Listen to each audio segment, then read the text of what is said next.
The wheel of time turns, and ages come and pass, leaving memories that become legend. Legend fades to myth, and even myth is long forgotten when the age that gave it birth comes again. In one age, called the Third Age by some, an age yet to come, an age long past, a wind rose in the mountains of mist. The wind was not the beginning. There are neither beginnings nor endings to the turning of the wheel of time, but it was a beginning. Hello friends, welcome back to my channel. Today we're going to be going on a journey, and as you will have seen from the title, today we are going to be summarizing book 1 of the Wheel of Time, The Eye of the World. So the plan for this project is to eventually get to summarizing every single book in the Wheel of Time, and this isn't just going to be a quick 10-minute summary. No, this video is going to be for the people who are really interested in the Wheel of Time, but you just can't quite manage to commit to reading 14 books and the hours and hours that represents. So I'm going to be summarizing all of Wheel of Time today, starting with The Eye of the World. And as I said, this is not going to be a quick summary. I'm going to be telling you every single thing that happens in these books, but still trying to be more concise than all of these books so that you can get everything that happens in Wheel of Time, including all of the little details and things that make it the beloved series that it is, but in far less time than it would take for you to read these books or listen to all of the audiobooks. So, a big goal, yeah, but I'm ready to take it on, and I'm super excited to get started with the first book today. So I hope you will enjoy, and let's go ahead and begin the summary of The Eye of the World. So, welcome to the first chapter of the first book of The Wheel of Time. We begin with like a prologue that kind of does a little bit to introduce the world, as well as most of the characters that we're going to be following in the rest of the books. So we begin from the perspective of a girl named Egwene in a place called Emond's Field in the larger Two Rivers area.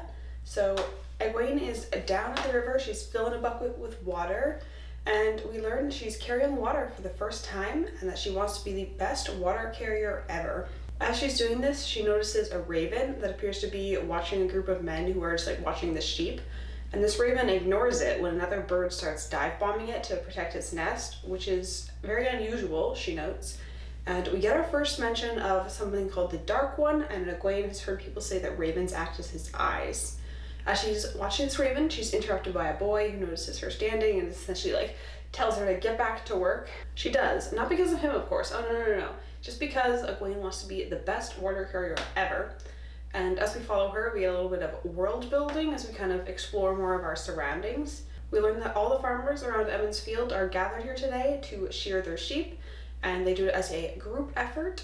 So all the men and the farmers come, and the women are here as well to help serve food and sort wool. And the children are there to bring water up from the river, and the older boys will help to shear the sheep. We also learn that Egwene is the youngest of 5 sisters, so she's very determined to prove herself and not be seen as the baby. So she's just wandering around distributing water and trying to avoid her sisters. She also starts looking for a few boys. She spots one of them, and we get our first introduction to Perrin Aybara. So he's just standing with his family as they talk to the town blacksmith, and the blacksmith is just like, oh, saying he'll do well. So we kind of get the idea that maybe he's going to be apprenticed to him. And we also learn a little bit about his character. Egwene thinks that he's shy and serious and that he doesn't really talk a lot. But as she's watching him, she notices even more ravens that just seem to be watching.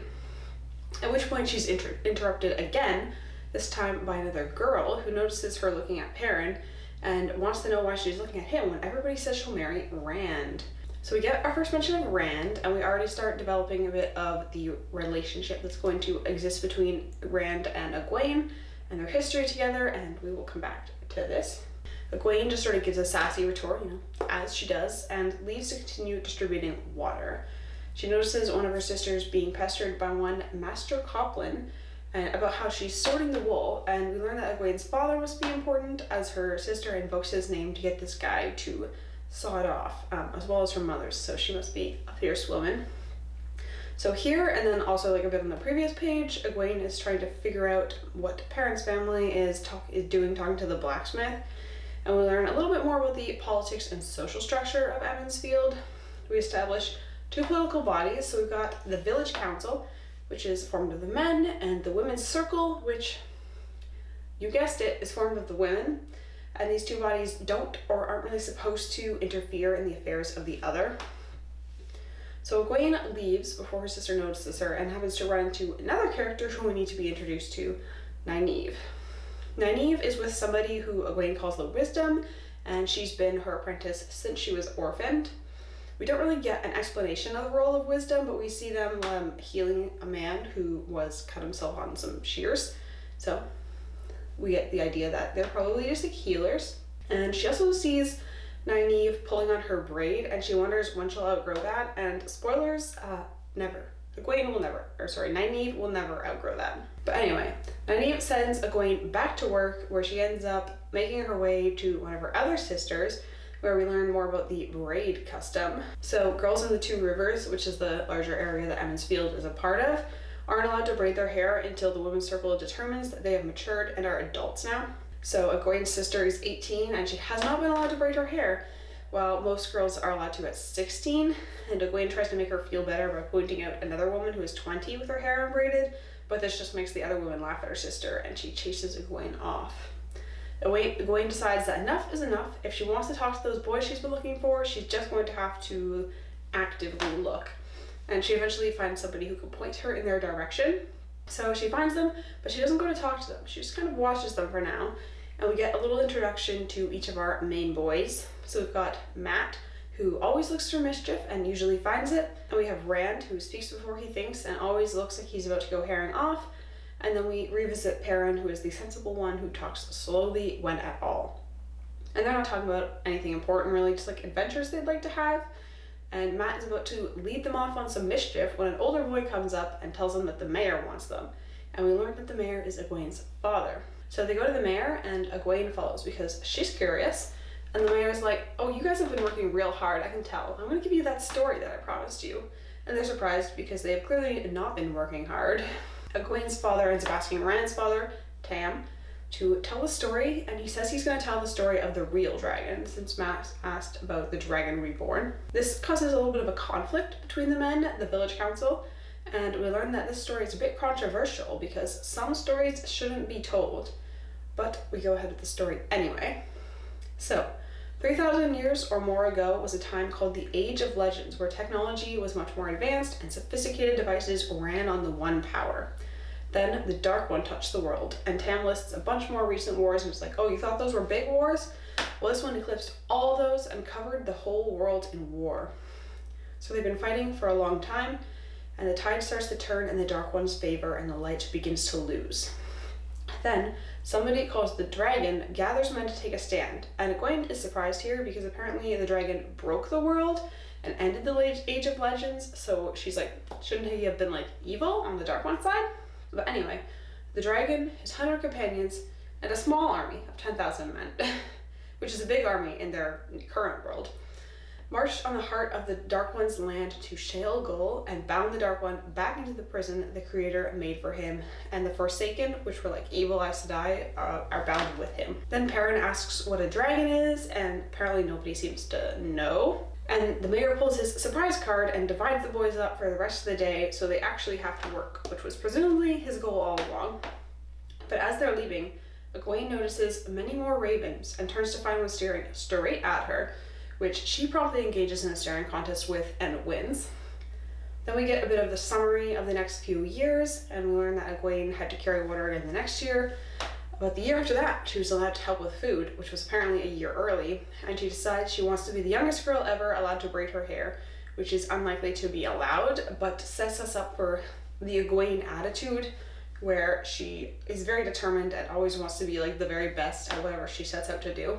And as she gets older, although she still likes to read, they stop listening to stories, and the stories begin to fade from their minds and seem more and more like just that, stories. So the chapter opens and we are in a castle that has been semi-destroyed as though in like a mini earthquake, but soot marks streak the walls from lightning of the One Power, and bodies are all over the floor. And a man called Lews Therin Telamon is wandering around looking for Ilyena, his wife.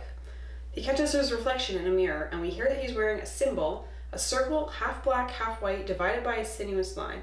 This symbol will be important in various forms throughout the story, so remember that. As he's looking at himself, he notices how old he looks and starts laughing to himself. At this point, another man appears and calls Luz the Lord of the Morning.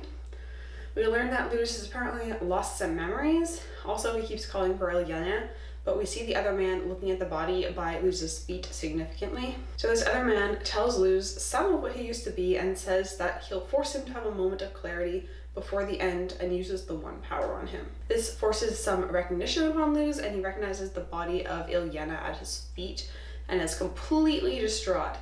The other man says the Great Lord of the Dark can live again if Luz joins their side. But Luz looks at the bodies of everyone around him that he loves, and he can't take it, so he travels, using the one power to get far away. Overwhelmed by grief, he draws as much of the one power as he can, but keeps drawing until a bolt sears from the heavens through the earth, causing a massive seismic event and a mountain to form where he stood. In the aftermath, the other man appears by the mountain and says, "You cannot escape us so easily, dragon. It is not done between us. It will not be done until the end of time." So now we begin our story in True. We're following Rand al'Thor and his father Tam as they make their way from the farm to the town of Emond's Field. As they walk, we learn it's been a long, hard winter, and where spring should be showing, it is all still cold and brown, and wolves have been coming down from the mountains, so people are afraid to be outside after dark or alone.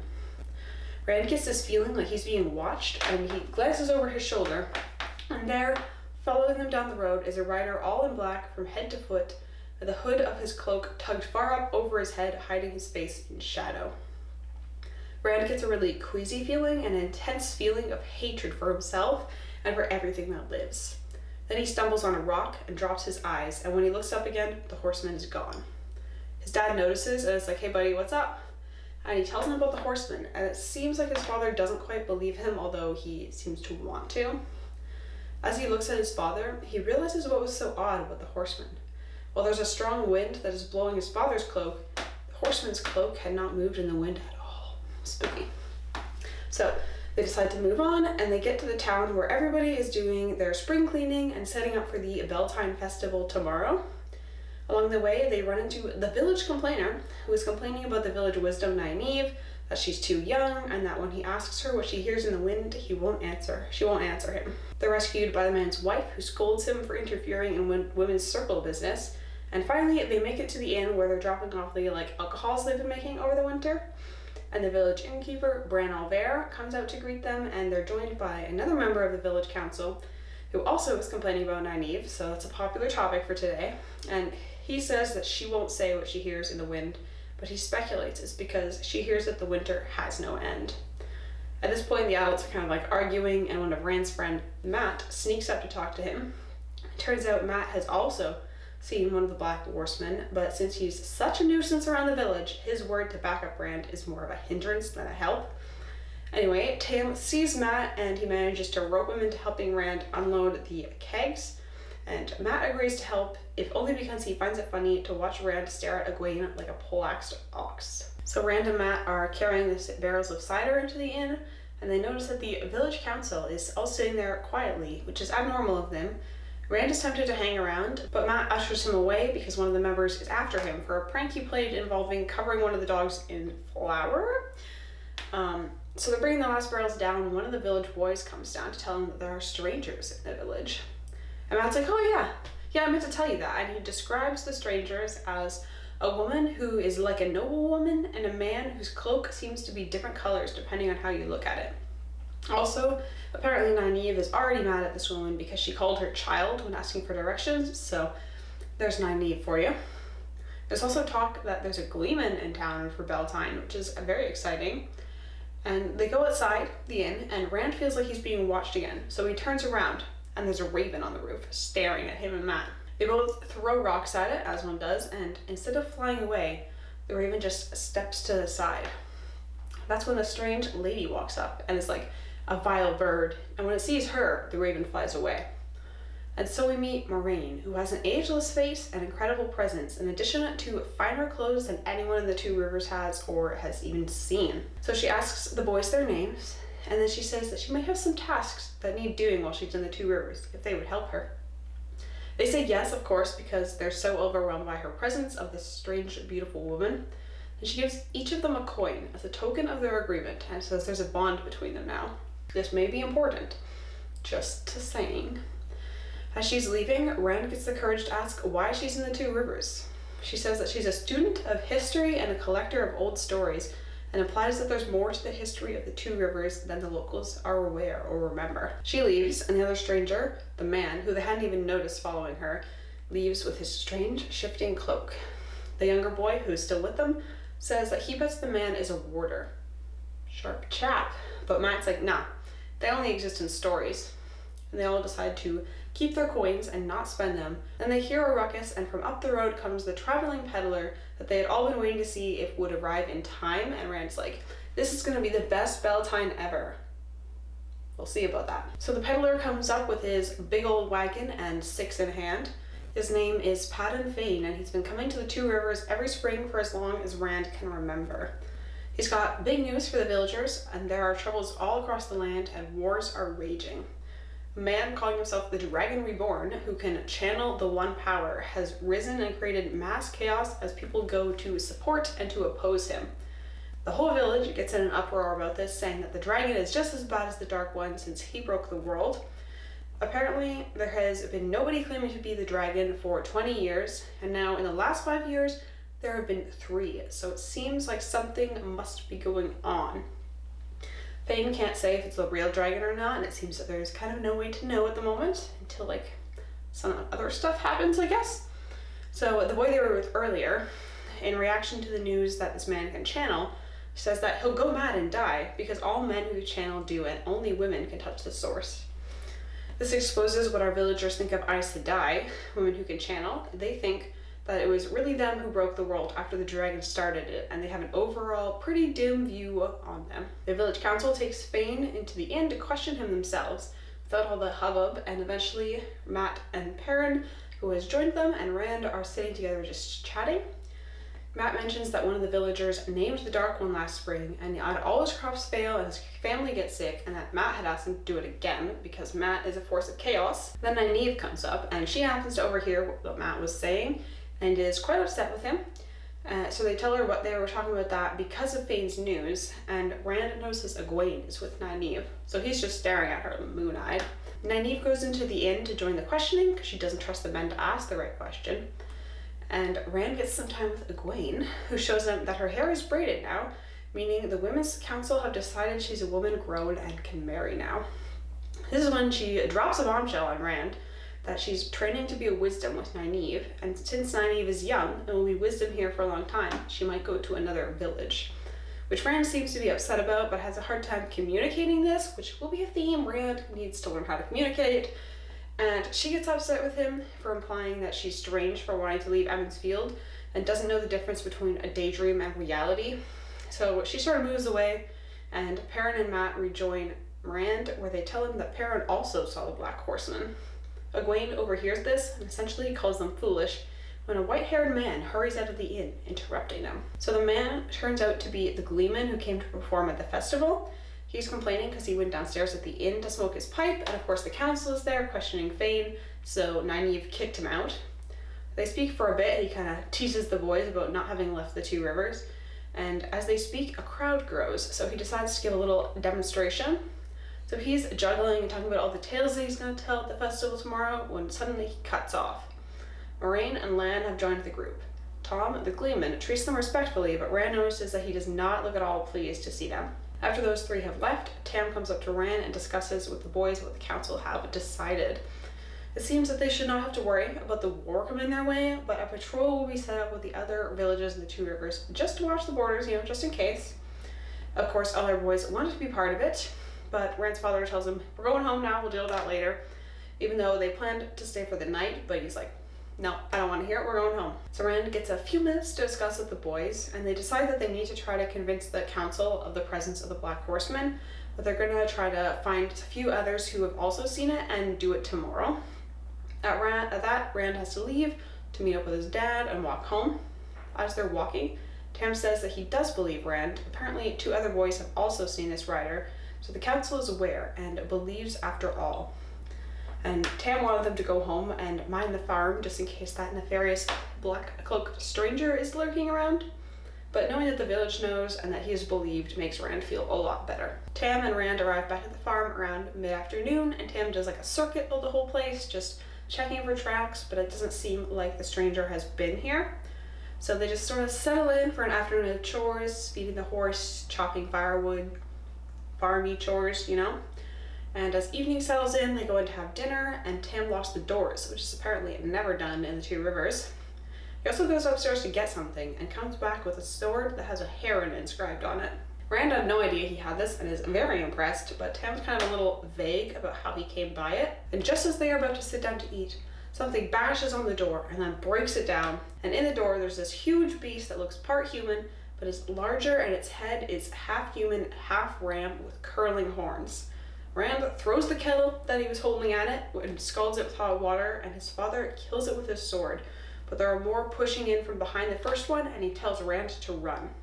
Rand goes to the back, then out through the window, just as more of the creatures burst in through the back door, and he sneaks away and crawls behind the barn. He sees his dad go running out of the house, and he calls to him, but his dad goes in the opposite direction to lead the beasts away from Rand. Rand decides that, he's like, I gotta help my dad, this is bad, and he starts like sneaking after him. But he loses sight and sound of the pursuit. And then as he is sneaking through the wood, someone grabs him from behind. Luckily, it turns out to be Tam, who told him that those were Trollocs, which Rand had thought also only existed in stories. Tam has been injured, and Rand thinks it's serious, judging by how weak he is, and he already appears to have a fever. Rand decides that he's got to go back to the house for blankets and the horse and cart so that he can take his dad back to Emond's Field to see the wisdom.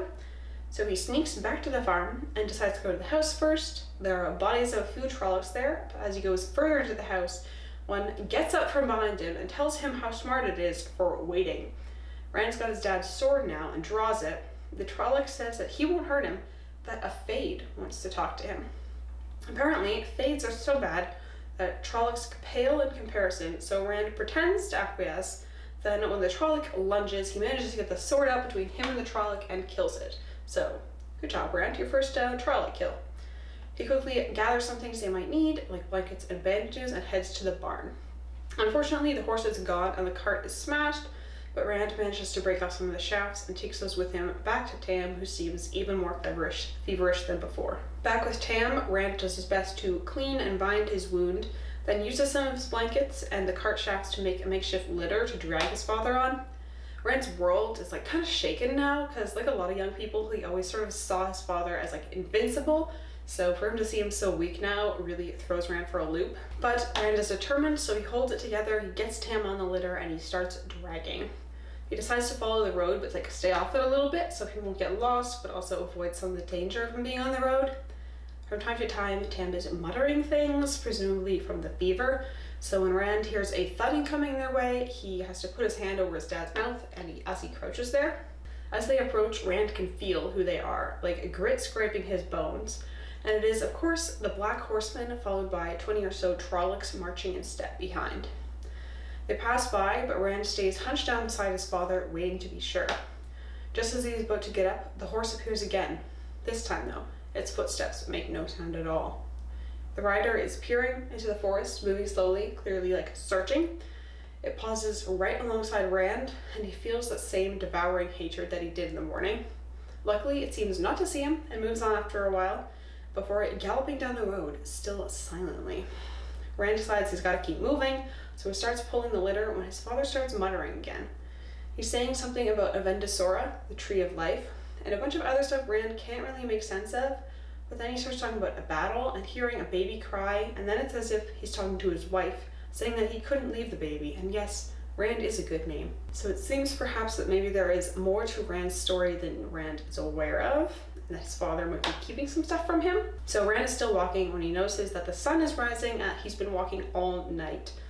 Luckily, shortly after, he catches the smell of wood smoke, so he's near the village. He notices, though, that the smell is much stronger than it should be, even if every fire in the village was blazing. Then he reaches the village and sees that it's been utterly destroyed. About half of the houses are reduced to piles of rubbish, charred and destroyed. On the other side of the village, the Beltane fire is roaring, and he can see a horse dragging something towards him. The blacksmith spots him and comes up. Apparently there were Trollocs in the village as well.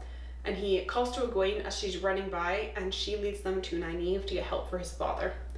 Nynaeve just kind of looks at his dad's wound and is just like, there's nothing I can do, and leaves. And Rand is unsurprisingly very upset and can't accept this, and he starts to feel very numb and decides that he's going to take his dad to Bran al'Vere, the mayor, because he feels like he's sure that he should know what he should do, even though he's kind of not thinking straight. He's just like, he's an authority figure, he knows how to fix things. So he drags his father across the village to the inn, and Bran helps him get his father up to the bed with the help of Tom, the Gleeman. Before he goes in though, he notices a symbol scrawled on the door, a teardrop shape, the dragon's fang, which is a mark of evil and a wish to bring bad luck. Tom mentions this and says that someone must not like Bran's guests, but he says that he could not put them out, that since there wouldn't be a village left without them. Rand's like, what do you mean? And Bran says that she pulled lightning out of the air, and Lan was a whirlwind with his sword. And so Rand finds out that Moiraine is an Aes Sedai and Lan is her warder. As we've seen, the people in this region are not super fond of Aes Sedai. They think they're evil because they broke the world. However, Tom mentions that they can heal, so Rand's only choice, if he wants his father to survive, is to ask her for help. Rand decides to ask her because he can't just let his father die, even if he doesn't want to be involved with Aes Sedai. So she's over by the fires, and Rand sees that what the horses have been dragging were the bodies of Trollocs, and apparently the smell is absolutely revolting. Lan is there counting the badges that the Trollocs wore. Apparently there were 7 bands, which is more than have acted together since the Trolloc Wars. Moiraine asks Rand how his dreams are, because she can help with dreams sometimes, and Rand's like, can you heal my dad? And she agrees to help him, saying that too many have refused her help so far. Rand wants her to hurry, but Lan says that what she did last night was like running around the village with a sack of stones. So we learn that using the one power really takes it out of you. They reach the room where Rand's father is, and Moiraine kicks Bran out, but Rand asks to stay, and she allows it. So he and Lan sit off to the side while Moiraine goes to Tam. To Rand, it doesn't look like she's doing anything, but I guess he expected more of a show. Lan comments on the sword Rand is wearing, Tam's sword, and he's surprised to see such a sword here. Apparently the heron-marked blade is a symbol of a master swordsman, so even though Rand says that Tam said the sword was useless, he must have had a use for it previously. Rand asks Lan if knowing about the Black Horseman would have helped them stop this, at which point Moiraine chimes in and says that she would have needed a half dozen of her sisters, Aes Sedai call each other sisters, to stop this. She pauses from her healing, and Rand thinks she's done, but the Trolloc blade was apparently poisoned with the taint of being made on the slopes of Shale Gull, the Dark One's prison itself. So she needs to use something called an Angreal, which they no longer know how to make, that will allow her to be more powerful, essentially. So she gets it out, and she goes back to her healing, and Lan tells Rand that the rider must have been a Fade, which is another creature of the Dark One, and they're kind of like the brains behind the Trollocs' brawn. And men of all sorts will freeze up when facing one because of the look of the eyeless is fear. Which, oh yeah, they have no eyes, but they see very well, so that's something to note, I suppose. Rand mentions that he spoke to a Trolloc and ends up telling Lan the whole story of what happened in the farmhouse and that he killed a Trolloc. Moiraine jumps back in, but she's like kind of drained now. She's like, oh nice, not many could have done that, so good job. And now her healing is actually done. She needs Lan to help her up. She tells Rand that it will take his father a few weeks to recover, but it may be a bit before he wakes up. Rand's like, oh, I owe you. I'll do anything. And Moiraine is like, oh, no big deal. I'd like to talk with you, but you'll likely be leaving when I do, so we can talk then. And Rand's like, I don't think we're leaving. People are already, like, rebuilding and stuff. And Moiraine's like, the village isn't leaving. You are. Which, of course, he doesn't understand. And Lan asks if he knows of which homes were attacked. And Rand's like, well, half the village is gone, so, I don't know, a bunch of them.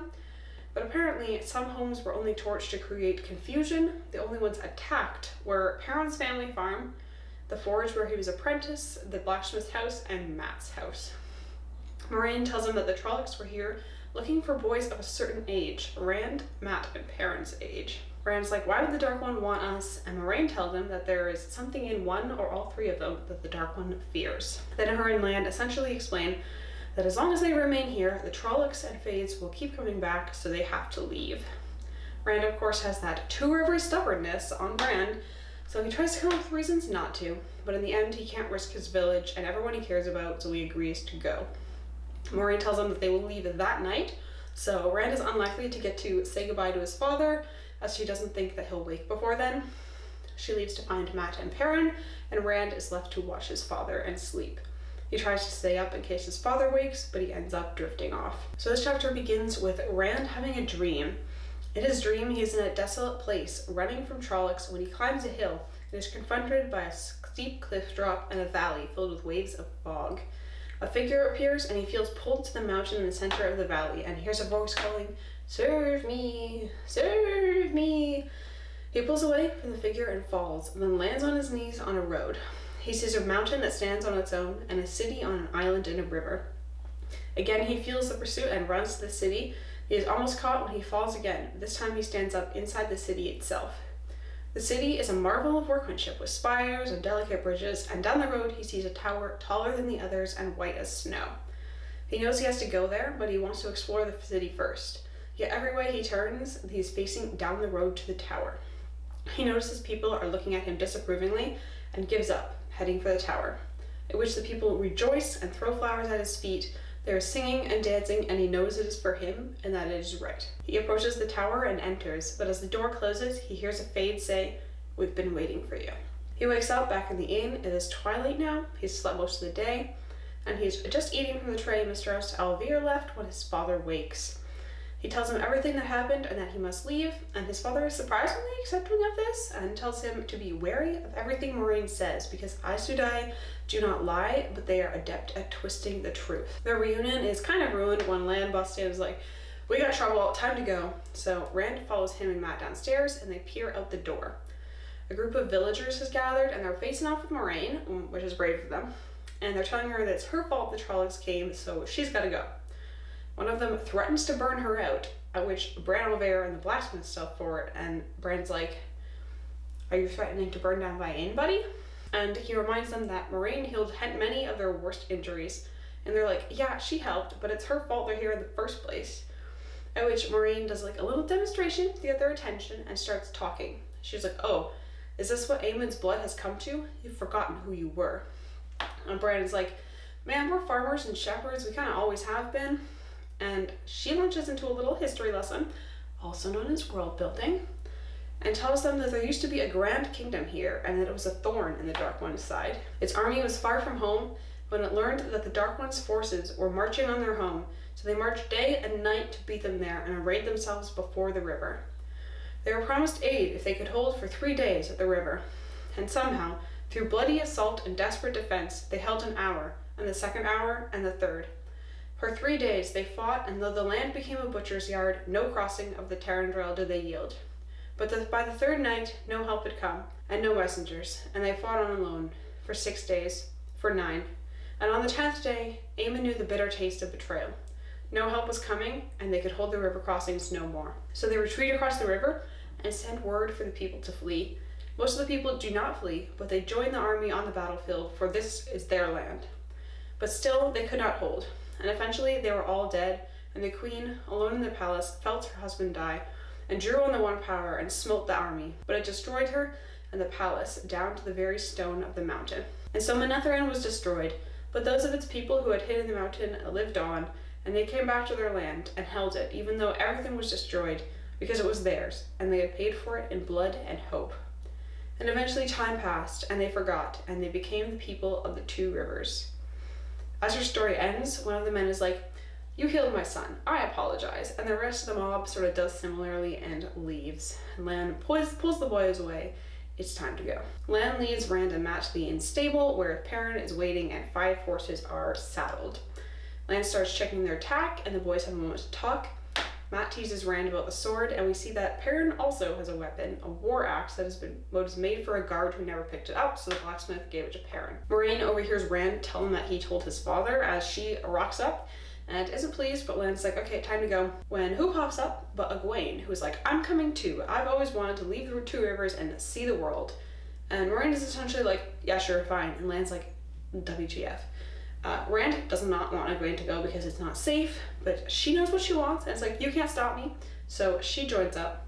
Lan is like, "She can ride the Gleeman's horse. I'll leave him money for another." At which Tom pops his head out of the hayloft and is like, "Nope, I'm coming too. I don't want to travel alone, and performing at Tar Valon sounds cool," which is where they're going. So they get Egwene up on Rand's horse Bella, and off they go. They have to sneak through the village, avoiding the patrol that's been set up, and ford the river. As they're riding right away from the village, Rand is looking around morosely and having to leave. He's already homesick and they haven't even left the village, when he notices a dark shape flying in front of the moon, slowly and sweeping back and forth like it's hunting. Lan is like, "What are you looking at? Let's go, sheep boy." And Rand describes what he saw. Lan says it's a Dryker, which is apparently very bad because it can tell the Fade where they are. When Egwene asks what they are, Tom just says, "In the war that ended the Age of Legends, worse than Trollocs and Halfmen, Fades, were created." And they ride off again in the race against Trollocs now. So with the Dryker likely reporting their location back to the Fade, they kick it into high gear and start galloping. Rand is really worried about Bella being able to keep up, and with Egwene riding her, he is extra worried. So he wills Bella to run, and she does. After what feels like hours to Rand, they reach a village. They're just down the hill from Watch Hill. The boys want to stop and rest and get some food, but Rand says they can't stop until they cross the Terran. But Rand is like, "My man, have you seen the horses? They can't go any further." When he notices Moiraine moving among the horses and the horses perking up in her wake. So she is able to give the horses fresh energy, but she notes that surprisingly, Bella is the least tired of them all. And now, isn't that interesting? Anyway, all of a sudden, the Dryker shrieks above them and they struggle to hold on to their horses. Everybody mounts up and is ready to go again when Rand realizes he's just standing there with his sword out, searching for the Dryker. Quickly, he mounts up and they are galloping again. The Dryker is still tailing them when Rand notices a tendril of mist and notes that it's too cold for that. But the mist doesn't care, it builds anyway, and until it is surrounding the whole party, Moiraine has summoned it to hide them from the Dryker's eyes. In this way, they make it a Terran ferry, and they ride up to the ferryman's house where Lan bangs on his door until he gets up, and then he gives them a bunch of money to take them across the river then and there. The man doesn't want to, but gold is gold, and Terran's ferry has a reputation for being greedy and untrustworthy. So with the promise of more gold on the other side, the ferryman is enlisted, and he goes to gather his crew while our gang makes their way to the river. Rand notices that Egwene appears to be having a great time, getting that adventure she wanted after all. Just before the ferryman and his crew emerge from the mist, Lan gets Rand and Perrin to pull back their cloaks from their weapons, and even Tom pulls out a knife, and our group does their best to look intimidating. The ferryman is like, "How about that extra gold?" And Lan promises it on the other side. So he acquiesces and they load up, and the ferryman is just staring at the fog that's covering the river. They make their way across, and Rand asks Lan if he would have robbed them.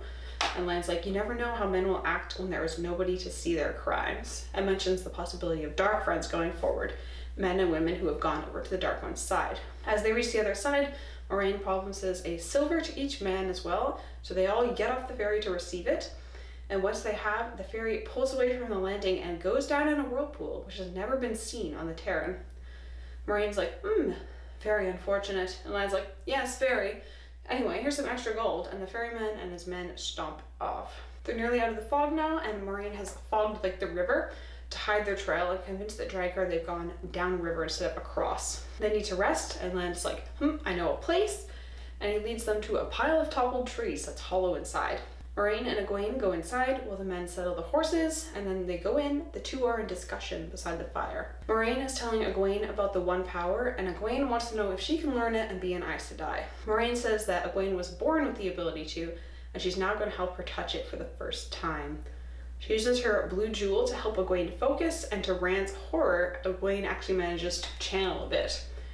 Moiraine says that most have to study a long time before they can do even that, and Egwene will go far, maybe even be Amyrlin's seed. Egwene is ecstatic, but Rand less so. Before they go to sleep, Moiraine forces them to let her use the One Power on them to refresh them all, and after not much sleep at all, Lan wakes them up and forces them to move again. The boys are holding on to this idea that they'll get to go home in a month or two, and Egwene is like, "You boys always go on about adventures, and now that we're on one, you just want to go home?" And it's mostly an uneventful trip to Baerlon, which is their next stop, and Lan keeps them to a slow pace to allow the horses to rest after their headlong dash in the night. Each night along the way, Lan gives them lessons in weaponry, and he tells them to use a technique of emptying their mind, which Rand recognizes as being like the flame in the void technique his father taught him. Lan just kind of looks at him for this, but doesn't confirm or deny that it's the same, And every night when they have their lessons, Egwene goes off with Moraine. One morning, Egwene unbraids her hair, which she only was just allowed to braid, remember, symbolizing her as a woman. And Rand is like, what the hell, you spent your whole life dreaming of being able to braid your hair, and now you're just giving it up? Egwene says that Aes Sedai only braid their hair if they feel like it. And Rand tells her that she's no Aes Sedai, she's just a girl from the Two Rivers, and essentially calls Aes Sedai dark friends. At which point Lan is like, y'all trying to bring the whole country down on us? And they realize they've been yelling. Egwene just huffs and stalks off, and they mount up for the day. One night, Mat brings up how he thinks they're safe now, and maybe they should go off on their own adventure, when Moraine walks up and is like, you have no choice, you can stick with me or the Dark One will find you, and since I'm against the Dark One, I can't let him have you, and I would destroy you before I let him. So that's that. Another night, Rand decides to eavesdrop on Moraine and Egwene, and he hears Egwene confessing to being afraid of the idea that Aes Sedai turn evil before Moraine looks exactly where Rand is hiding and he has to sneak back to camp in a hurry. Eventually, they make it to Barillon, and our Two Rivers gang is totally awestruck, while Tom is like, guys, this is barely a city, calm down. Rand says that he thinks he's a long way from home, at which Moraine is like, you got a lot further to go yet and no other choice except running and hiding for the rest of what would be your very short life. So not much of a choice at all, really. They go down to the little city, town thing, and they're sort of in disguise here. Lan and Moraine go by other names, and the goal is not to attract attention. Can you do that, Mat? We don't know, we'll see. The gate guard apparently knows Lan and Moraine. I guess they have bribed him sufficiently in the past, and he lets them in and tells them that the Children of the Light are in Barillon. We don't get a lot of explanation of sort of who they are, other than that they hate Aes Sedai almost as much as they do Dark Friends, and they seem to have a mixed reputation with the people. It sounds like they're mostly here because they like inserting themselves into other people's business, though they say it's because of the chaos the false dragon is causing in Ghealdan. Apparently there are like thousands of people following this false dragon guy, and he's marching to Tyr, which is significant because in the Carethian cycle, which is like the prophecies of the dragon, it says that the stone of Tyr will never fall until the people of the dragon come to the stone, and another says that the stone will never fall until the sword that cannot be touched is wielded by the dragon, which is confusing because the sword is inside the stone, so how can the stone ever fall if the dragon has to be inside first? During this discussion, they've been making their way through the city, and they've arrived at a fence, which Lan pops the gate open of by doing a B&E essentially, but it turns out that the innkeeper was expecting them to enter this way, so all is well. Inside the inn is extremely crowded. Apparently, now that it's warm enough to travel, all the men from the mines and smelters have come down and are telling stories of a terrible winter. Moraine asks the innkeeper about somebody called Min, who she would like to speak to. Then some attendants come and take them to the baths, while Lan goes to their common room to gather news. The boys are all very excited for the luxurious bath chamber and the chance to be clean after a week on the road. When the bath attendant asks if there's any trouble down country too, and Rand is like, what do you mean too? Is there trouble here? And the attendant is like, not specifically, he meant like the Ghealdan kind of trouble, like wars. He heard that there were Trollocs up in Saldia, but that's the borderlands, so it's like to be expected. And Mat, of course, has to be a nuisance, so as soon as the boy says Trollocs, Mat's like, oh, let me tell you about Trollocs. And remember, they're not supposed to be drawing attention to themselves, Mat. So the others try to cover it up by saying that Mat has been trying to tell Tom stories, but he doesn't seem to get the memo and still plowing forward when Lan enters and effectively shoos the bath attendant out. And he rounds on Mat and is like, what did I tell you? And Mat is still obstinate, and Lan is like, don't even think about Trollocs. If the Children of the Light hear about Trollocs being after somebody, they'll be after you too, thinking you're a dark friend. So they finish their baths in silence, and when they come out, they see Moraine talking to a girl who is wearing men's clothes and has her hair short. She leaves once Moraine spots them, and they go to their private dining hall. Egwene is already there, and Rand goes to talk to her to apologize, but she turns her back on him, so he says nothing. The innkeeper comes in with dinner, and he keeps babbling on about how the bad winter means it's not much of a meal, before finally leaving them to eat. Moraine asks Lan what news he gathered. It seems there was a battle in Ghealdan that Logain, the false dragon, won, with differing reports of what happened to the Aes Sedai who were there. Moraine proposes that they stay for 2 nights to rest and recover, which our boys are particularly happy about. They all go up to their rooms. Rand is sharing with Lan and Tom, who go down to the common room, but he goes to sleep. That night, he dreams he is in a stone hallway, and in the distance he can hear water dripping, and suddenly, realizing how thirsty he is, he goes in search of water. The hallway is lined with sets of doors, and eventually he just goes in one. He's in a room with balconies lining one side. The sky outside is red and orange, swirling striated clouds. And the room is full of odd curves and peculiar angles when suddenly Miranda notices a man standing in front of the fire. When he turns, his mouth and eyes become openings into endless caverns of flame. Rand freaks out and runs out the door, but he just ends up back in the same room. He starts telling himself that it's just a dream. The man says he seems thirsty, and a goblet appears, and he tells Rand to drink. Rand is about to, when he notices the chair the man is touching is smoking between his fingers, and Rand changes his mind. He asks who he is, and the man says Ba'alzamon, the Dark One. Rand tries to escape again, but the door is locked. Ba'alzamon asks if he is the one, that he cannot hide from him forever. He says the Aes Sedai are using Rand as a puppet, and as they have others, past dragons and Logain. He tells him a bunch of stuff he's done from his prison, including getting Arthur Hawkwing to kill Aes Sedai and leave the continent. Rand's still like, this is a dream, and the Dark One is like, do you think you're safe in your dreams? And he demonstrates by breaking a rat's spine before turning his attention to Rand, who starts to feel his spine bend against his will. And he wakes up much shaken in the end. He deliberates telling Moiraine, but he can't bring himself to trust her, so he does his best to go back to sleep. Morning rolls around and Rand wakes up late. It seems like everyone has already left the inn.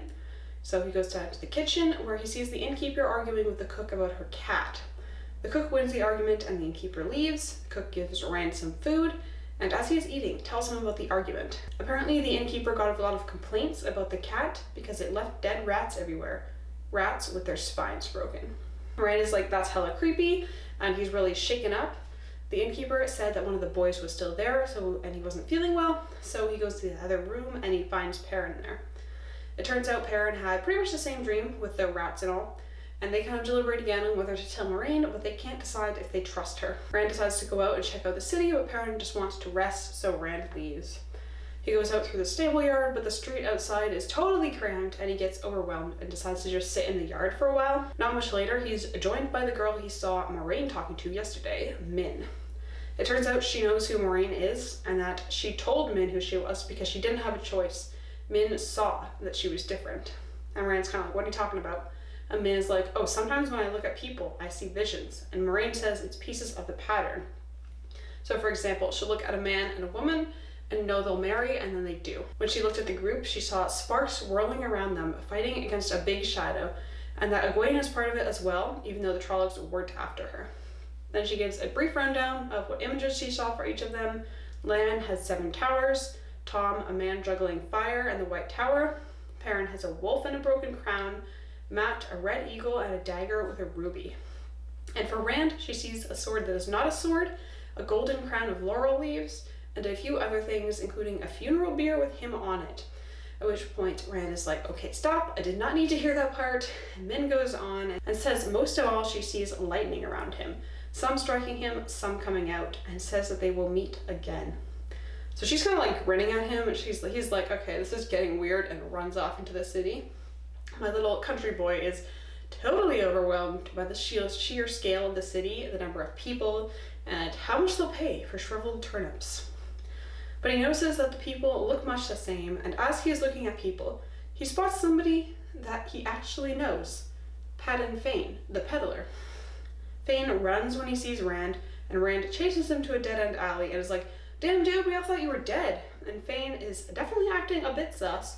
Seems like he's about to say that he'll live longer than Rand, although Rand doesn't seem to notice this. Rand asks him to come back to the inn and have a hot meal, and tells him where they're staying, which was maybe not a good idea. Fain is really interested in this and asks how long they'll be there, and makes Rand promise that he won't tell Moiraine that he saw him, saying that he doesn't want to be within miles of her. Rand promises because he thinks the best of everyone, and says he won't let her hurt him, and Fain dashes away again. Rand tries to follow, but he runs into someone and falls. That someone turns out to be Mat, who also saw Fain. And Rand asks Mat if he had the rat dream too, and he did, and Rand says that he's going to ask Tom for advice, and asks Mat what he thinks of telling Moiraine. And Mat is like, no, anybody but her. He seems to be even more distrustful of Moiraine than Rand is. So they start heading back to the inn, and Rand starts feeling a bit weird. He thinks he might have like a cold or something. As they are walking back, some white cloaks come down the street, and Matt, being Matt, sees an opportunity to cause some mischief. So he climbs up into a building and he shoots a rock with his sling to break a peg which was holding a bunch of barrels, so they all roll down the muddy street and splatter the white cloaks with mud. Of course, they're not very happy about this. I mean, have you ever tried to clean mud out of a white cloak? And while everybody else in the street has made themselves scarce, Rand can't help but laugh a little, and they zero in on him. Rand finds himself acting not as usual, and when confronted, finds himself throwing back his cloak to show them his sword. The white cloak asks where he came from, and Rand is feeling a weird tingly feeling and is like, I just got here. Do you know an inn? The white cloak's like, why didn't you answer my question, boy? And Rand is just standing there smiling because he's totally filled with the tingling and a heat, and it feels good. Anyway, the white cloak is about to draw his sword when the town watch rocks up and he leaves, but not before calling Rand a dark friend and saying that they'll meet again. Apparently Rand has a lot of meetings in his future, so damn, that sucked. As they move off, Matt comes out of the building and is like, you've lost it, dude, and they head back to the inn. Along the way, they fall in with Tom and they tell him about the dream. He agrees that they shouldn't tell Moiraine just yet, then is like, wait, Perrin also had this dream? We better get back to the inn fast to make sure he doesn't tell anybody. So they rush back to the inn, and just as they're arriving, Perrin runs out and he says he hasn't told anybody, but he has some important news. Somebody has arrived at the inn. Who is that somebody? Nynaeve. She's here to drag them back to the Two Rivers by their ears if she has to. So as they're going into the inn, Min pulls Rand aside. Apparently she saw Nynaeve arrive, and when she did, she saw the sparks around her and Moiraine. So Nynaeve is involved in this as well, and they are in more danger than they were yesterday. Rand is like, sorry, can't stay to discuss, and rejoins the gang as they go to witness the Moiraine-Nynaeve showdown. Inside the room, they are sitting at opposite ends of the table, staring at each other, and Egwene is leaning against the wall with her hood pulled up to hide her hair. Rand sits down and the others all join him. Lan is like, so how did you find us? And Nynaeve is like, well, Berlin is the only place to go, and also I followed your trail. At which Lan is very impressed and compliments her, which makes Nynaeve blush and hide her face, and Rand is like, holy shit, I've never seen Nynaeve blush. So Moiraine is like, you gotta hold your tongue here and not let anybody know who we are, and Nynaeve doesn't care. She's like, why should I? At which point Tom interjects and tells her that the White Cloaks will take and question all of them just for the association with Moiraine, and that they have only one sentence for those associated with Aes Sedai and care less for getting the truth than a confession. And with everybody suitably scared, Nynaeve says she's taking them back to the Two Rivers. Rand actually speaks up and says that they can't because they'll bring the Trollocs back down on Emond's Field. Nynaeve is still adamant, and Moiraine tells her that Nynaeve can't protect them from the Dark One and his minions like she can, and kicks everybody else out so she can talk to Nynaeve. They wait in the hall, and eventually Nynaeve comes out. Everybody scatters, leaving Rand to deal with her. Nynaeve comments that Rand has grown since she saw him last, but she means more in person than size, although Rand doesn't seem to notice this because he's Rand. He asks if Nynaeve is coming with them, and she's like, why would I do that? Absolutely not. I'm still trying to take you all home. She tells Rand that Moiraine wanted to know if any of them were born outside of Emond's Field, and that she told them no, but Rand remembers his father's feverish ramblings from the night of the attack. He ends up telling Nynaeve, and she says that he was born outside of Emond's Field, but when his parents brought him back, she saw that they loved him as if he was their own. But I don't really think she knows if he was theirs or not, and neither does Rand. After all the arguing and heavy topics, Rand goes to the common room because he just wants to have some fun. Like, life has been hard recently. Tom is there, telling stories, and Rand joins Matt and Perrin. Tom tells stories for a long while, then he brings out his flute, and everybody clears a dance floor and begins to dance. Rand ends up doing some dancing, and is shocked to discover himself dancing with first Nynaeve, and then Moiraine. During this, he accidentally stares at a man with a scar across his face, and though he tries not to for the rest of the night, he keeps noticing the man watching him. As they're all about to head up to bed, Matt mentions to Lan that the man was staring at him too, and Lan says not to worry that the innkeeper says the man is a spy for White Cloaks. Lan says they're gonna leave at first light, so everybody go to bed, and Rand wants to grab a glass of milk first, gotta keep the bones strong, so the others go up without him. As he's having his milk, a shape in black comes down the hall towards him, and resolves into a Fade. The Fade wants to know where the others are, and Rand hears above the clatter of boots running. The Fade draws its blade, and Rand knows he's going to die, but the Fade stops and says he belongs to the Great Lord of the Dark before running off. Just as he does, Lan makes it down the stairs. Rand tells him about the Fade, and Lan announces that they're leaving right this moment. Everyone goes out to the stable yard to mount up. Moiraine tells the innkeeper that when asked, he should tell them that they left in the night, whatever they want to know, but he's very stubborn and refuses. Rand manages to find a moment in all of this to apologize to Egwene because he can't think straight. And it seems like she forgives him, so hopefully that relationship is on the mend. As they leave, Rand notices that the stable hand, Much, is watching them suspiciously. They make it to the Caemlyn Gate without incidents and bribe the guards to open the gate, which they do, because technically there's no order against leaving at night, only entering. As they're opening the gate though, White Cloaks step out of the shadows and essentially accuse them of being dark friends for going out at night. One of them happens to spot Rand, and it's the same White Cloak, Bornhold, from the streets earlier. This confirms to him that they're dark friends, and he says they're taking them to the camp for questioning. At this, Moiraine steps out of the shadows and is like, "You dare get in my way?" And she grows as she does. The White Cloaks hate Aes Sedai, remember, so Bornhold yells to kill her, but when he strikes at her with his sword, it bends around her staff and he is thrown back. Lan yells at the others to go, and they ride through the gate. Moiraine is so tall by now that she towers over the wall, and she simply steps over, at which she resumes her normal height, and they ride off into the night. An hour or so later, they look back and see a fire ablaze in Baerlon. Moiraine says it's the inn that they stayed at, and that the innkeeper should have listened to her advice. Nynaeve is like, "We gotta go back and help," but Moiraine tells her that they cannot, that they would be handing the boys over to the Dark One, and that she must keep them safe from him at all costs, even the cost of the livelihood or safety of others. But she does say that she'll have Golt sent unobtrusively for him to rebuild, and Lan urges them all into the night. A while later, they stop for a couple hours of rest before riding on, with Lan looking about as if he expects an ambush at any moment. Our gang makes their way down the Caemlyn Road for several days. It's a very hilly area, so the road winds around or cuts through hills, and they can't cut straight across as it would be slower than following the road. On the third day, they hear a Trolloc horn. Lan goes out to scout, and Moiraine says, "The light go with you, last lord of the Seven Towers," which is strange, and only Rand hears her. The rest of the group moves on, but every time they hear the horn, it's a bit closer and a bit closer. Lan comes back and says there are as many as 500 Trollocs behind them, each group led by a Fade. Then they hear the horns ahead of them as well, so they must make a decision, north or south. Moiraine and Lan choose north, and Lan mentions a place where Trollocs will not go, but Moiraine forbids it. They're making their way as quickly as possible north through the hills when Lan says there are Trollocs nearby, and when they cross the next hill, there they are, a line of Trollocs led by a Fade marching towards them. Lan tells them to follow his lead, and they charge the Trollocs. Lan shouts, "For the Seven Towers," and Rand and Perrin take up their own cry of "Manetheren, Manetheren," but Mat shouts something strange. "Karai and Kaldazar, Karai and Alysanne, Al-Alysanne." Then they're upon the Trollocs, and they're all fighting desperately, and Lan is taking on the Fade. Rand is about to be ripped from his saddle by Trollocs when Lan manages to kill the Fade, which starts screaming, and all the Trollocs fall to the ground.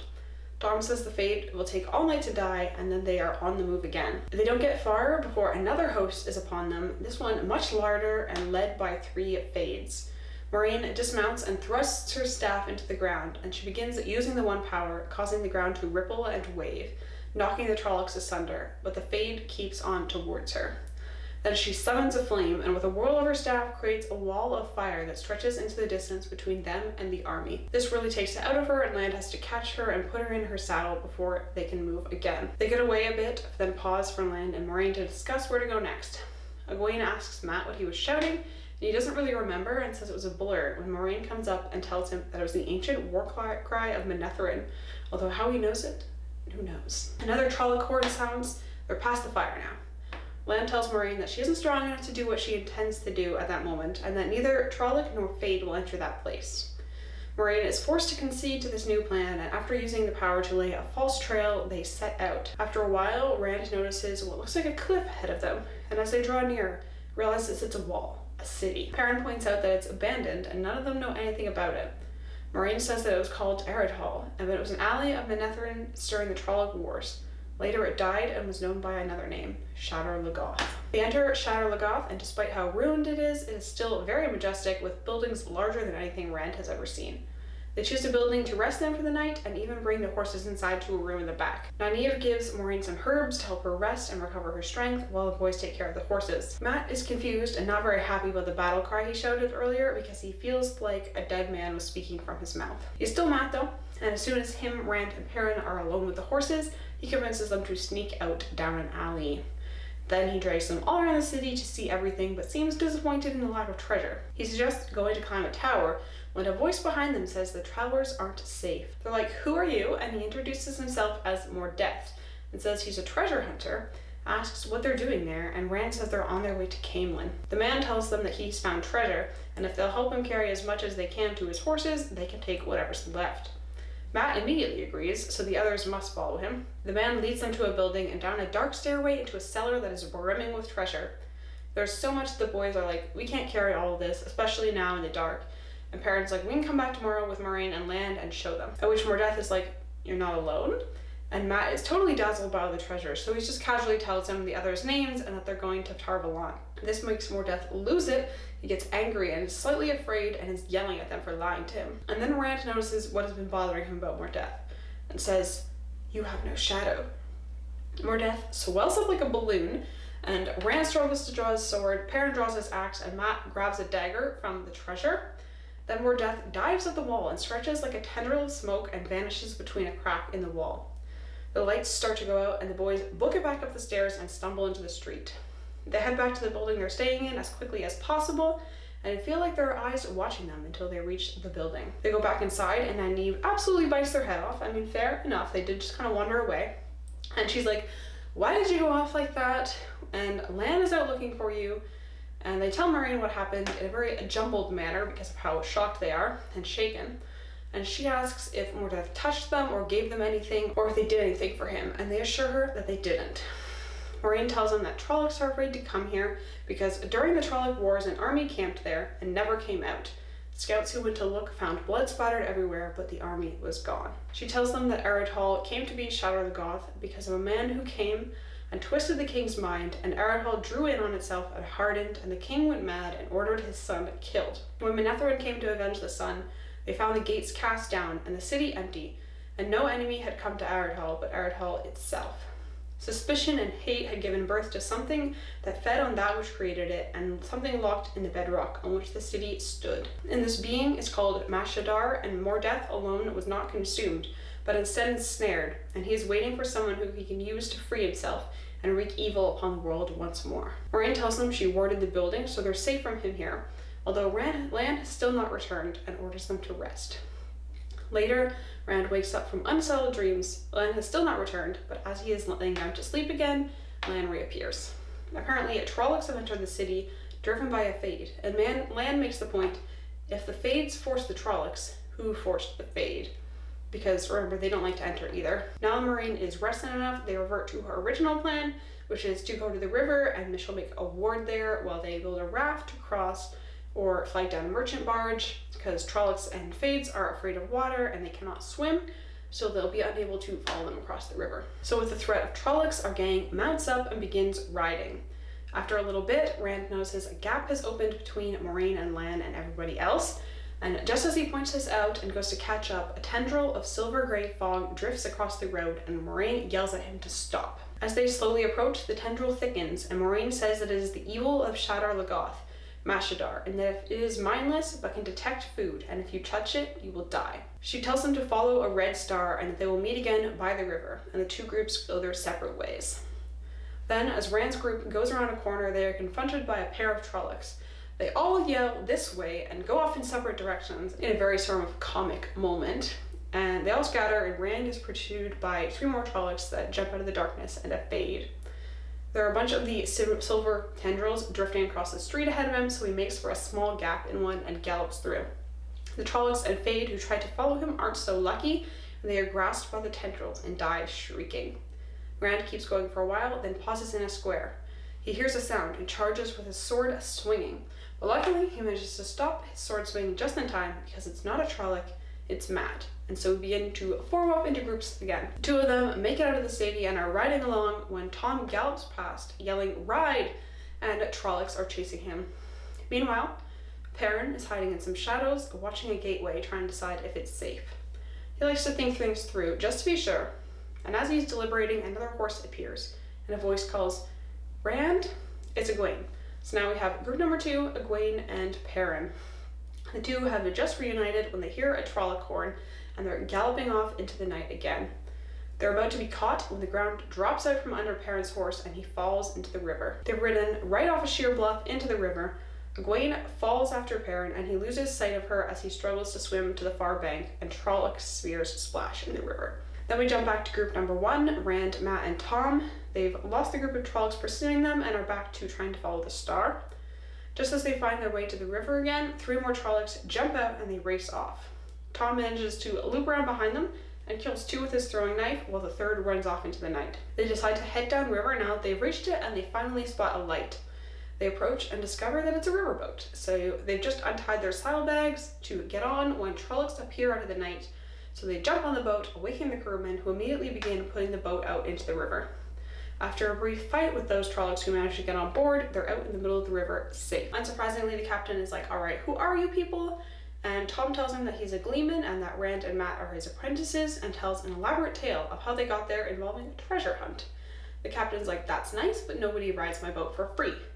Rand and Mat pay him with the silver coins that Moiraine gave them back in the 2 rivers that she asked them to keep as a token, and Rand wants to go back for the others, but they're already miles downriver, and the captain's like, "I wouldn't put ashore if my elderly grandmother was standing there." So he's a very financially motivated person, you could say. The sun is rising when we catch up with Nynaeve. She managed to get through the city without encountering any Trollocs. Good for her. On the other side, a group sprang up to intercept her, but strangely they paused, sniffed the air, and then turned to go south, leaving her alone. Nynaeve sets off downriver looking for any signs of tracks, but not having much luck with how muddled they are from the number of Trollocs. Eventually, she smells wood smoke and creeps up on the fire to discover Lan and Moiraine. She hides to listen in for a bit and hears that Moiraine knows one of the voyages across the river and 2 went south before she lost them. Lan mentions how strange it is that all these Trollocs managed to appear out of nowhere, and Moraine's like, "Yeah, it is weird. The ways are closed, and unless the Forsaken are out, nobody can travel. But I don't have time to deal with that, we gotta find the boys." At this point, Moiraine is like, "Nynaeve, you can come out now, girl." And Nynaeve tells Moiraine that she can't use the Emond's fielders in her Aes Sedai scheming, at which Moraine's like, "Girl, you got a little room to talk." What could that mean? Moiraine essentially tells Nynaeve that she can touch the One Power too, which Nynaeve vehemently denies. But Moiraine talks about the symptoms of first touching the power, like a sickness kind of that comes on suddenly and leaves quickly. And Nynaeve remembers having that. Many of Nynaeve's cures have worked miraculously well, and on top of it all, she was able to find them at the inn in Berlin because healing creates a connection between her and those she heals, and she healed Egwene of breakbone fever when she was young. So Nynaeve is convinced, but not happy about being convinced. Moiraine says they're going to go downriver to search for the 2 she knows went south, since that's the direction the Fades went, so they're the most in need of help. Nynaeve wants to search for Egwene, but Moiraine has no way of finding her, so she has to be left to find her own way, as well as the boy who crossed the river So Nynaeve's not happy about this, but they set off downriver. Jumping back to our group number 2, Perrin and Egwene, they are split up again from the river crossing. Perrin wakes up, and after evaluating his options as logically as Perrin can, he heads off downriver to look for Egwene. He darts between strands of trees for a few miles before he spots the hoofprint of a shod hoof and recognizes the unique design as the head blacksmith from Emond's Fields. So he follows it, and shortly after he finds Egwene, and she has built a fire and she still has her horse. So she offers him some food and tells him that her horse Bella got her out of the river by towing her across, essentially. So they need to decide what to do now, and Perrin's like, "Well, we could wait for Moiraine," and Egwene's like, "Yeah, she said she would find us." But Perrin's been thinking about this, and he's like, "Yeah, but the Trollocs and Fades might find us first, so we gotta move." And instead of Whitebridge, as Egwene thinks, he wants them to go towards Caemlyn, as it seems unlikely the Fades would guess they would go that way, and Moiraine should be able to find them there as easily as in the wilderness. And if she doesn't find them in Caemlyn, then he wants to go on to Tar Valon and put their case to the Amyrlin seat, which he's surprised to hear himself even saying. Egwene agrees, so they set out. So, sticking with Perrin and Egwene, they begin their journey to Caemlyn. The first night, Perrin manages to catch a rabbit and discovers that Egwene had lit her first fire with the one power, but she seems to be unable to repeat that feat at the moment. So they spend several more days walking, foraging food where they can, but getting hungrier and hungrier. Perrin continues to have nightmares about Ba'alzamon chasing him, but he keeps this to himself, not wanting to share that info. And one day, they're walking along when they smell wood smoke and the scent of something cooking. Perrin creeps up on the fire and he sees a man there dressed in furs and animal skins. In a feat much like Moiraine's, the man's like, "You can come out now," and looks straight at Perrin's hiding place. So Perrin comes out, and as the man doesn't seem like a threat, he calls Egwene to join them. It turns out the man has been watching them for the last few days, and he is kind enough to feed them. They tell him that they're heading to Caemlyn, and he loses it because apparently they would have passed about 100 miles to the north and not hit any civilization until the spine of the world and the Aiel Waste. So they ask him to show them the way, or like give them directions, anything. Help us out here, bro. And he says, "Be still, his friends are coming." Bella starts freaking out, that's the horse, as shapes appear in the woods and a few wolves step forward and lay by the fire. So this guy, Elias, is apparently able to communicate with the wolves, he tells them, and he says that more men used to run with the wolves. And he says that the wolves say that Perrin can communicate with the wolves. Perrin's like, okay, this guy's lost it living out here with the wolves. And Elias asks what they're doing out there, and Egwene tells him the story that her and Perrin concocted in case they ever encountered people. One small problem, the wolves know it's a lie, and they tell Elias apparently they could smell the Trollocs and Fades in their minds as they told the story. So the wolves become angry, and Perrin is forced to tell the true story, and that they're going to get help from the Aes Sedai. Elias says he doesn't like Aes Sedai. They tried to gentle him because they don't understand his gift, and though it would not have worked, he had to flee and he killed a few warders in the process. He offers to let them join the pack. The wolves want Perrin because they maintain that he can communicate with them, but they'll let Egwene stay too. They refuse, and Elias says that he and the wolves will guide them. One of the wolves gets pretty angry about this and leaves, and try as he might to deny it. Perrin can feel him and several other wolves as they leave and feel their hatred for Trollocs. Leaving Perrin and Egwene, we join up with Rand, Mat, and Tom on the boat, the Spray, that they jumped on previously. So they're making their way down the river, mostly uneventful. The wind is against them, so they're making pretty slow progress. And Tom has noticed that a lot of the crew are muttering because the captain is pushing them really hard, forcing them to row all day and even to travel at night and never going ashore. And Tom's worried that they might mutiny, and if they do, that they will not leave the passengers alive to report on it. So they kind of watch the crew from a distance, and they work on maintaining the charade that Mat and Rand are Tom's apprentices. And so Tom's giving them lessons on like his flute, as well as in tumbling and storytelling. And Mat is even more brooding than usual, and he spends a lot of time alone, while Rand is having more dreams of Ba'alzamon. In them, he's in like this place that's full of maze, full of spires and bridges that seem to twist and be on top of each other and disappear in darkness on either side. One day, Rand climbs the mast of the ship, and on a whim, he stretches out his arms and legs so he is balancing, but he slips, but he catches himself. As he does this, he notices Tom climbing up to him, and the whole crew just like watching him wide-eyed, like, oh my god, this guy's lost his mind. And he does a very sort of tumbling, gymnastic-y, fancy dismount to the front of the ship and bows. Like, he's like, oh, I did this totally on purpose. I wasn't losing my mind, I promise. Mat is at the front of the boat, and Rand sees that he's playing with a fancy golden dagger with a ruby in the hilt. Apparently, he was holding it when Rand and Perrin dragged him out of the treasure hoard in Shadar Logoth, and he just kept it, He figures if it wasn't given to him, then Moiraine's warnings don't apply. Tom joined them and is like, I managed to convince the captain that was part of your training and that you're not mad, but like, are you mad? And Rand just sort of looks at Mat and realizes what he was doing and wonders if, yeah, maybe I am mad. Meanwhile, Perrin and Egwene are traveling with Elias. They travel with him for at least several days, and when they're walking by a strand of trees, 3 huge mastiffs burst out barking.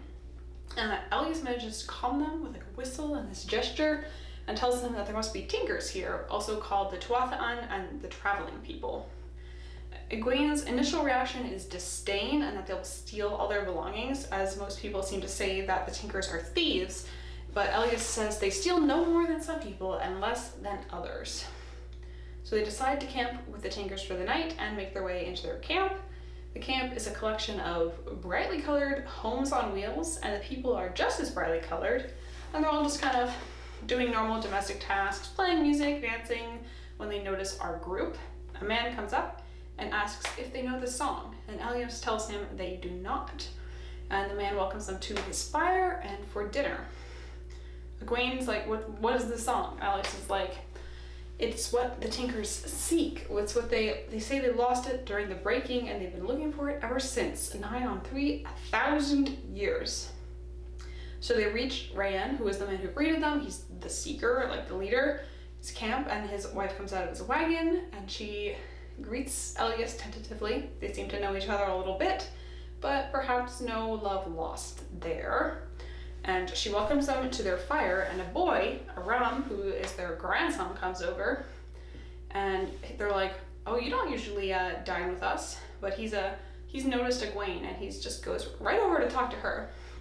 Perrin is not the happiest about this and tries to pull his attention away, and the conversation turns to something called the Way of the Leaf, which is the Tinkers' philosophy to do no harm, and they believe that there is no excuse for violence ever, and would run away if it was ever brought against them, or die if it was their time, unresisting, like the leaf that falls from the tree and fall all things in their time. Perrin seems to think that's kind of dumb to let people push you around for no reason and never defend yourself, and Aram pulls Egwene away to see the camp and dance, and she goes happily, much to Perrin's chagrin. Perrin stays to eat with the others, and after eating, Rand tells Elias a story that apparently has been passed around the Tinkers recently. Apparently, a group was passing through the Aiel Waste, which is shocking enough in itself for Perrin, as the Aiel don't like to share. But on their way out, they came across a group of Aiel women, maidens of the spear, they're fighting women, who had just returned from the Blight and been pursued by Trollocs, who had killed all but one who was still clinging to life. Aiel hate the Tinkers, but she dragged himself to them to tell them that Leaf Blighter means to blind the eye of the world. He means to slay the great serpent, warn the people, tell them to stand ready for he who comes with the dawn, which they seem to be kind of unable to puzzle out. Rayan is saying that he thought Elias might know because he used to be, but then he cuts off before he can say. Alright, back with our Rand group. The boat is just arriving at Whitebridge, which is so named because of the massive, beautiful white bridge that Tom thinks must be a relic of the Age of Legends.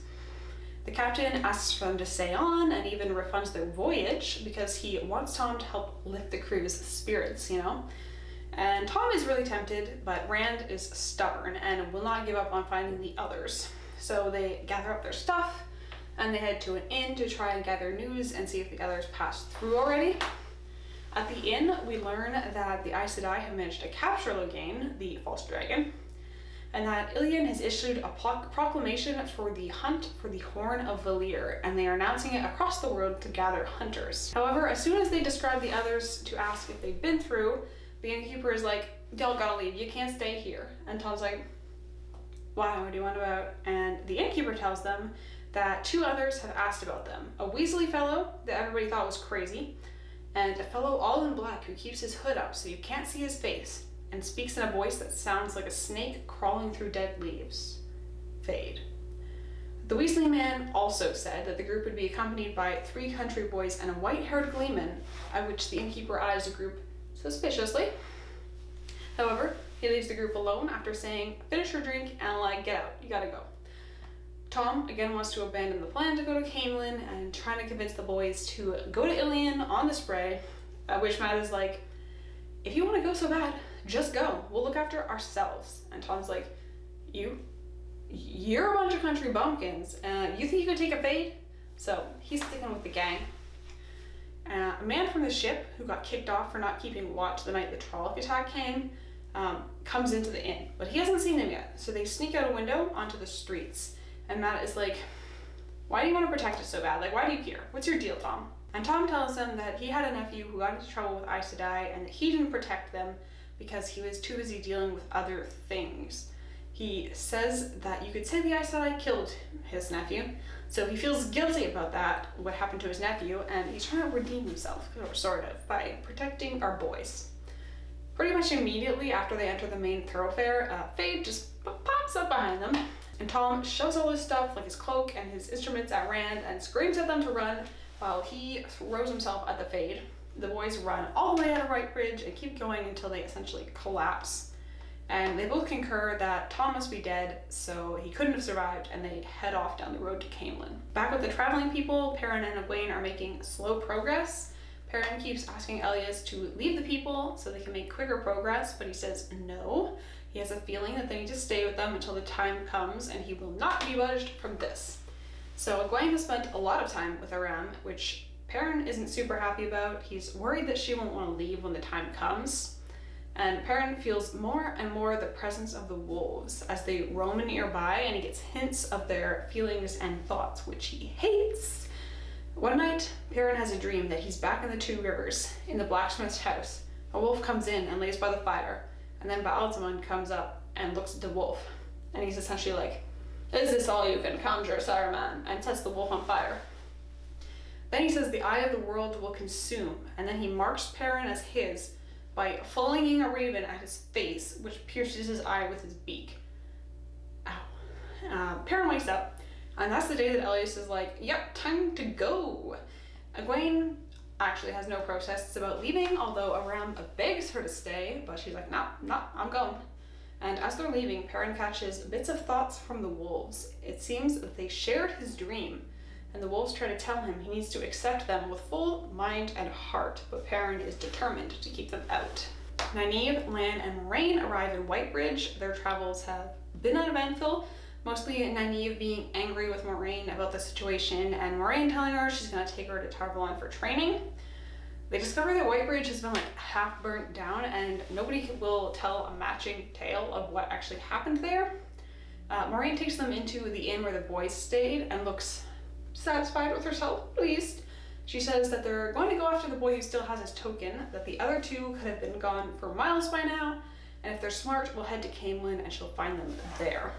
She says that they were afraid when they were here, but they were alive, and Lan says they had a good reason to be afraid because he can smell a Feyd was here.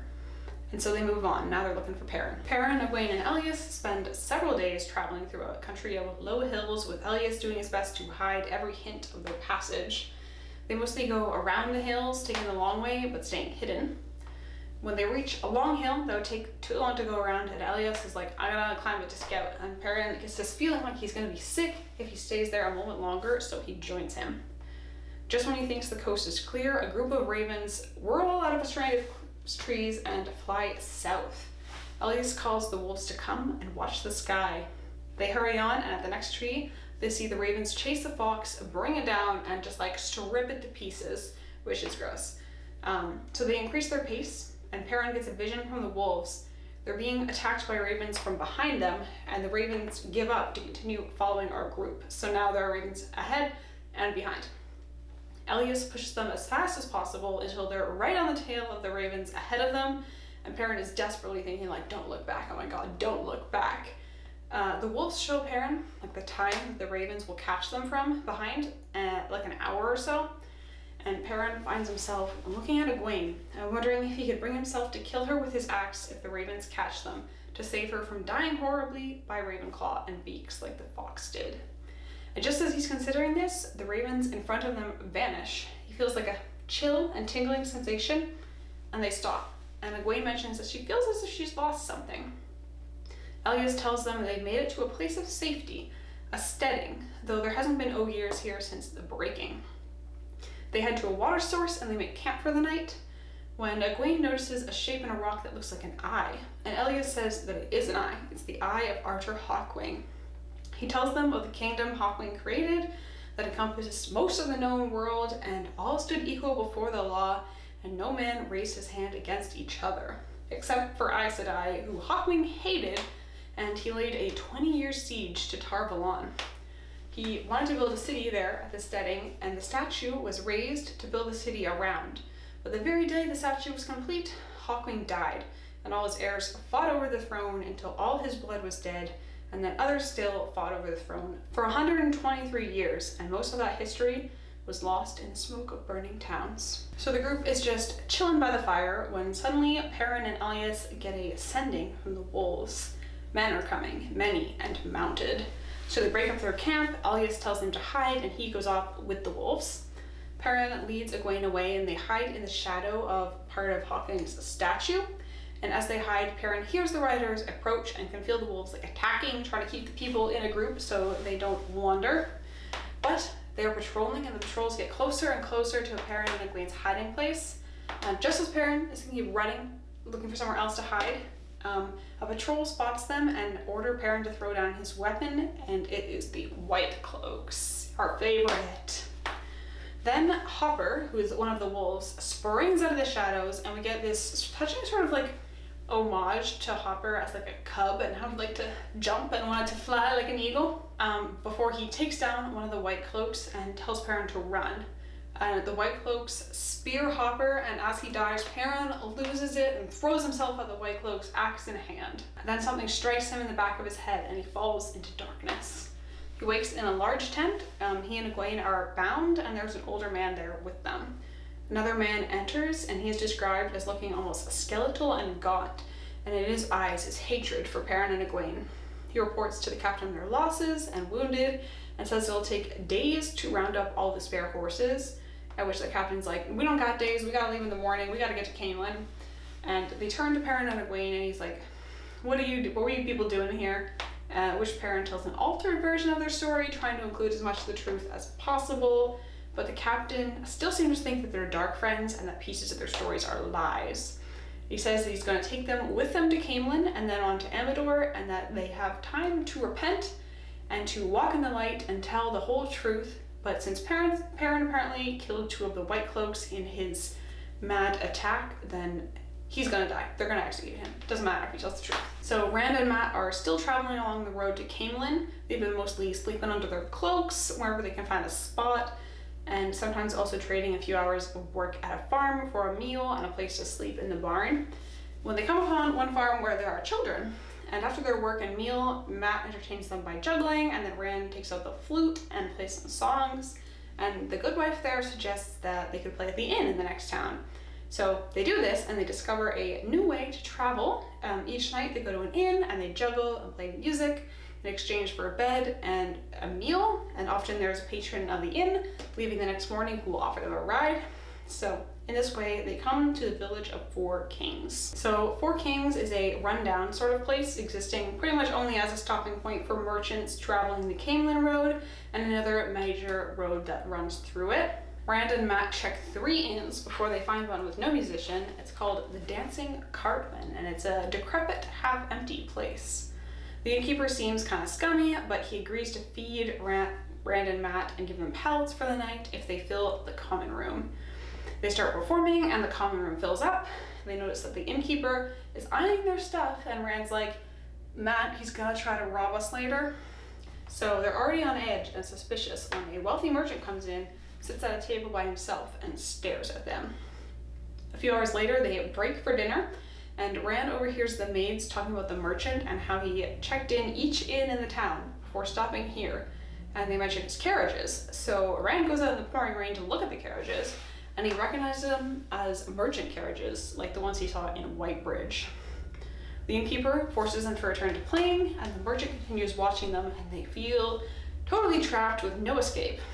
So when the common room finally empties, the innkeeper and his bodyguards show Mat and Rand to a shabby storeroom where he has set up pallets for them.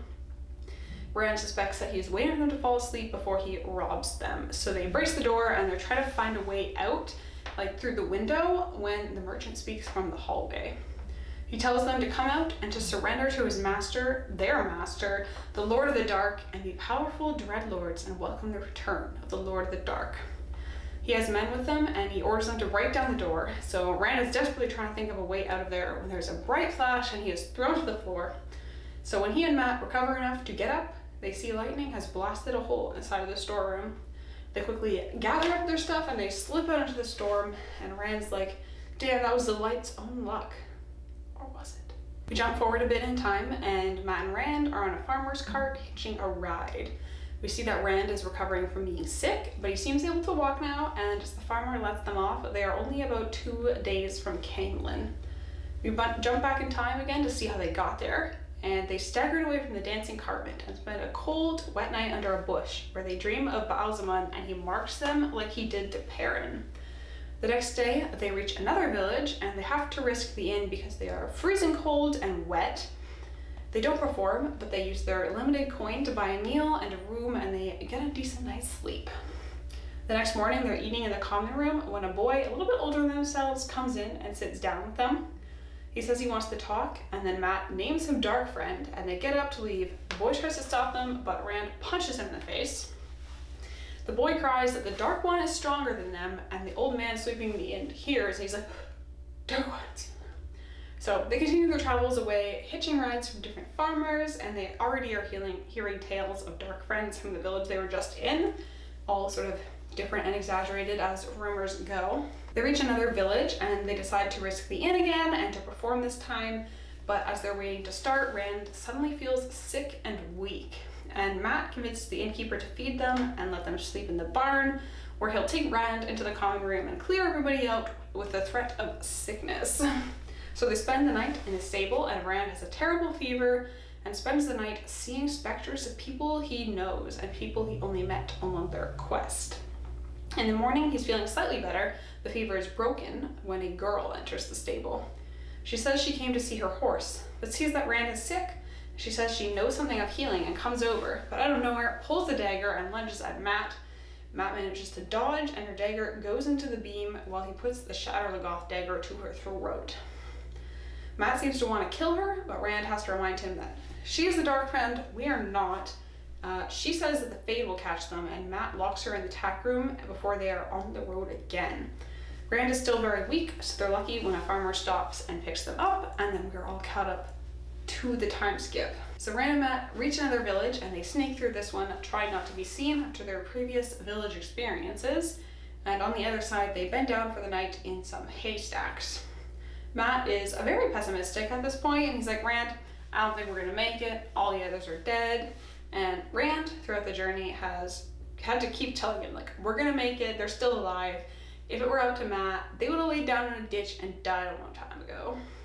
But back on the road the next day, there are a lot of young men all going to Caemlyn to see the false dragon, so Rand and Matt kind of blend in, and they decide to keep going when the others stop for the night, and so they make it to another village.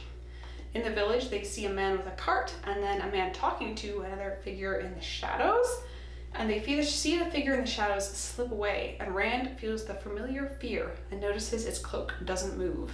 A Fade. The other man moves back towards the inn, where the man with the cart is like, you keep some suspicious friends, buddy. Which he tells the cartman that the figure is from Four Kings and is looking for 2 young thieves who stole a Heron-marked blade from him. And there's a reward, 100 crowns in gold. The cartman just kind of laughs at him, and he goes back into the inn. And Rand and Matt decide to take a chance and approach the cartman. Rand says he heard he was going to Caemlyn, and the cart guy agrees to give them a ride. They travel through the night, and the cartman, Bunt, talks pretty much the whole time. He tells them that there's an Aes Sedai with the queen, and that the daughter heir and the queen's son will soon be sent to Tar Valon, and about how Morgase became queen. At some point, Rand falls asleep, and when he wakes up, they are just outside of Caemlyn. So Caemlyn is a huge city with this big outer wall and another wall for the inner city. Baerlon and Shadar Logoth did not prepare our country bumpkins for the sheer size of this city and the number of people inside. Once they make it through the gate, Bunt lets them down and pulls Rand aside to tell him to hide the Heron-marked blade or get rid of it because it attracts attention. Rand obviously refuses to do that, and they start making their way through the city, asking directions for the Queen's Blessing, which is an inn that Tom had told them that they could find help at if they were separated. Matt is being super pessimistic again, which seems to be his personality at this point, and wants to give up the search for the others and go off elsewhere. Rand is like, stuff them out, they're alive, and we're gonna find them. So, my boy Rand keeping the team together again. Rand notices that some people here wrap their swords in fabric, so he decides to buy some to hide the heron marks, and eventually they get some directions to the inn. So they arrive at the Queen's Blessing and they talk to the innkeeper, Master Gil. When they mention Tom's name, he pulls them out to the stable yard where there's no one to overhear. They tell him that Tom died because some men were after them, trying to tell Gil a version of the story without giving too much away. And Gil is essentially like, I'll believe Tom's dead when I see a body, so I guess there's more to Tom than meets the eye. He agrees to let them stay at the inn for a while while they figure out what to do, what the plan is, but he warns them not to mention the name Tom in the city, and they're like, why? And Gil tells them that Tom used to be court-bard here, and he was perhaps a little closer to the Queen than was proper, and that he ran off when the stuff with his nephew was going down, and when he came back, the Queen was pissed, and so was her Aes Sedai advisor, because Tom tried to get involved in Aes Sedai business, which they hate. And apparently Tom said some stuff to the Queen that one does not say to queens, especially ones with tempers like Morgase. And so he had to hightail it out of Caemlyn, one step ahead of an arrest warrant. So they need to keep their association with Tom on the down low. So Gil takes them inside and to try to figure out how he can help them. And Rand mentions that they're kind of hoping that the others they were with will find them there. And they don't really come up with any other way Gil can help them besides letting them stay at the inn for a bit. Gil goes off because his cook comes searching for him, and a maid comes by to show the boys to their room. Matt lies down, and he doesn't seem about to get up again, so Rand goes off to sit in the common room by himself. And eventually a maid shows him to the library, where there is more books than he's ever seen in his life. And he's just staring when somebody clears their throat behind him. So he turns around and yells. The newcomer is nearly 10 feet tall, with a nose so wide it's nearly a snout, big floppy eyebrows, and tufted ears poking straight up. So he falls over, trying to back away from what he initially thinks is a Trolloc, and the newcomer is like, I wish you humans would stop doing that. I wish Rand realizes this is not a Trolloc at all. And he gets up and he tells it his name, and he's told that his name is Loyal. Loyal says that he was chased through the town by a mob until the guards stopped, and that he wasn't expecting this when he left the steading. And this seems to trigger something in Rand's brain, and he's like, oh, you're an Ogier. Apparently Loyal is only 90 years old, which is too young to address the stump, and his elders were taking too long, over a year, to decide if he could go outside, so he just snuck away. He's a very hasty Ogier, you might say. And Loyal really wanted to go outside to have an adventure and see all the places he's read about, so a lot like Egwene. They talk for a bit about cities and Ogier groves, and Loyal calls Rand a Yeoman, and Rand's like, what? I'm not an Aiel-man. And Loyal's like, oh, my bad. Just thought you looked like one. And somehow Rand finds himself telling Loyal the whole story of everything that's happened from the Two Rivers and how they got here. And Loyal's like, oh, you're ta'veren, which is someone who the pattern bends around for a while and can change things that happen in the lives of others. Loyal's like, I want to come with you guys because that seems fun, some cool stuff probably happen around you guys. But Rand's like, no, you can't come, there's too much danger, and also how do you hide a 10-foot tall man when you're trying to attract no attention? So he's like, you can't come. But he agrees to hang out with him while he's still in Caemlyn. So Nynaeve, Moiraine, and Lan have been tracking Perrin. At one point they lose the trail. Perrin has been separated from his token, and Nynaeve despairs, but Moiraine assures her that he is still alive, and later that night Moiraine actually regains the trail because Perrin has got his token back. Now, Nynaeve is waiting in the night with the horses while Moiraine and Lan do something. Lan reappears silently out of the night and tells Nynaeve she's needed. So they go meet up with Moiraine, and they're looking out at a camp of white cloaks, around 200, and they need Nynaeve to help with a distraction so they can get Perrin out.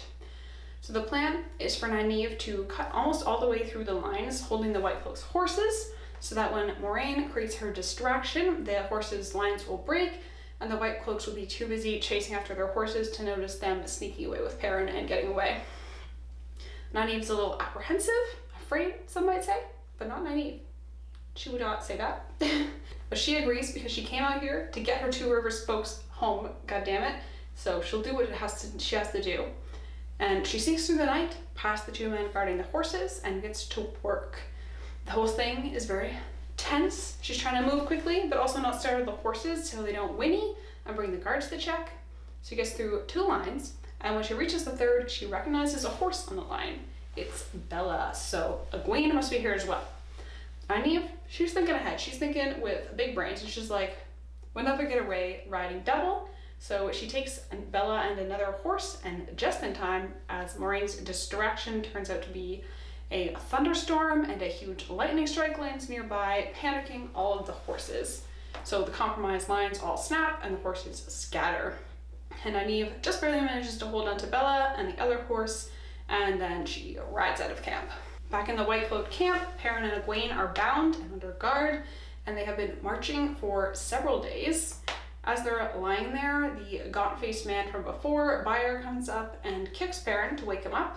He checks both their bonds, and then he squats down to talk to them, and Perrin notices that he's carrying his axe.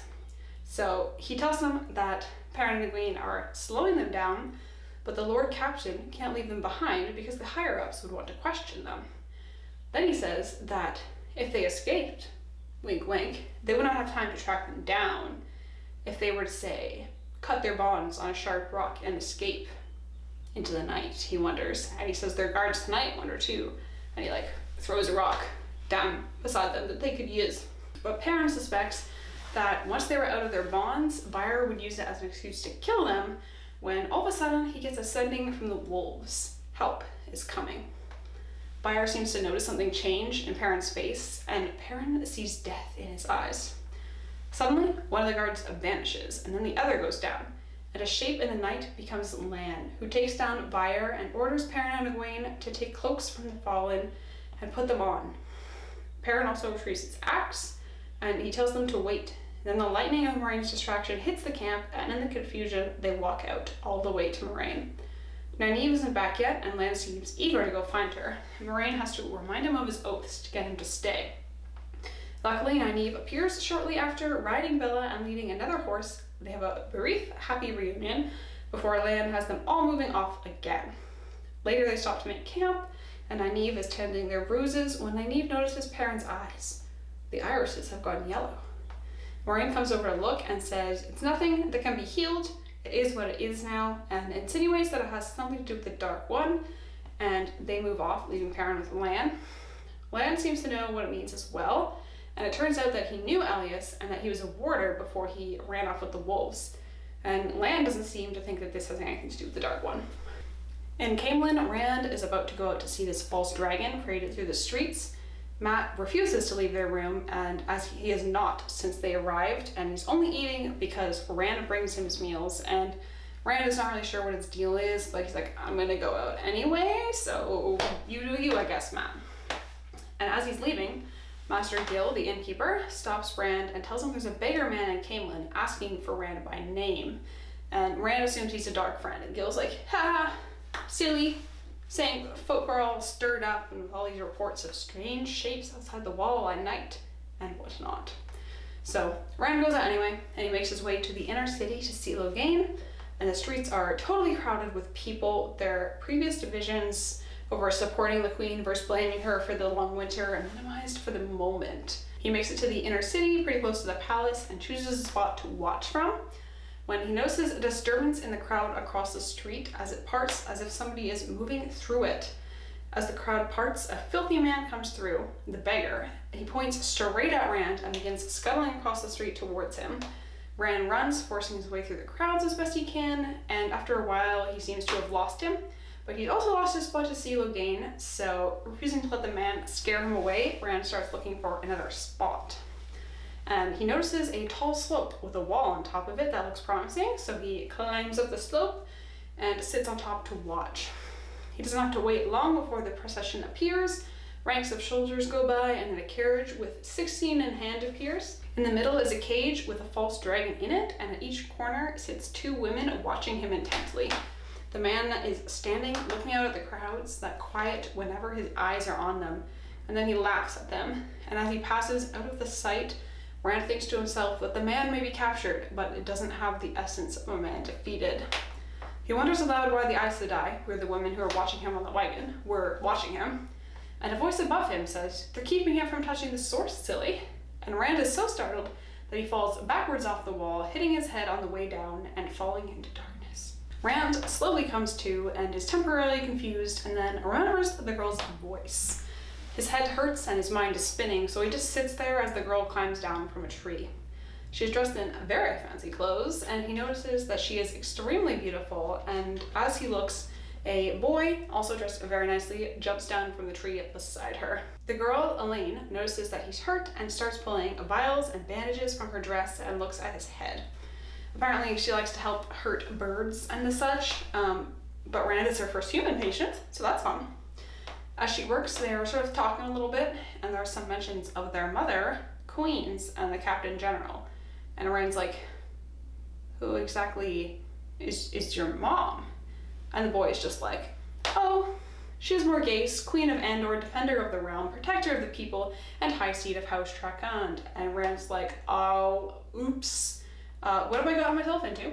And it's like, right, I'll just be coming back over the wall and leaving now, when another boy appears. And this one is Galad, Elaine and Gwyn's half-brother, who likes to follow the rules. Elaine says Rand is under her protection and sends Galad on his way. Shoo shoo, don't need you. And they're about to take him to a gate nearby to let him out when guardsmen appear. Apparently, Galad ran off to tell on them. Elaine tries to outmaneuver their leader, Talon Vor, into letting her take Rand away herself. When another guardsman runs up, the queen has asked for Rand and her children to be brought to her.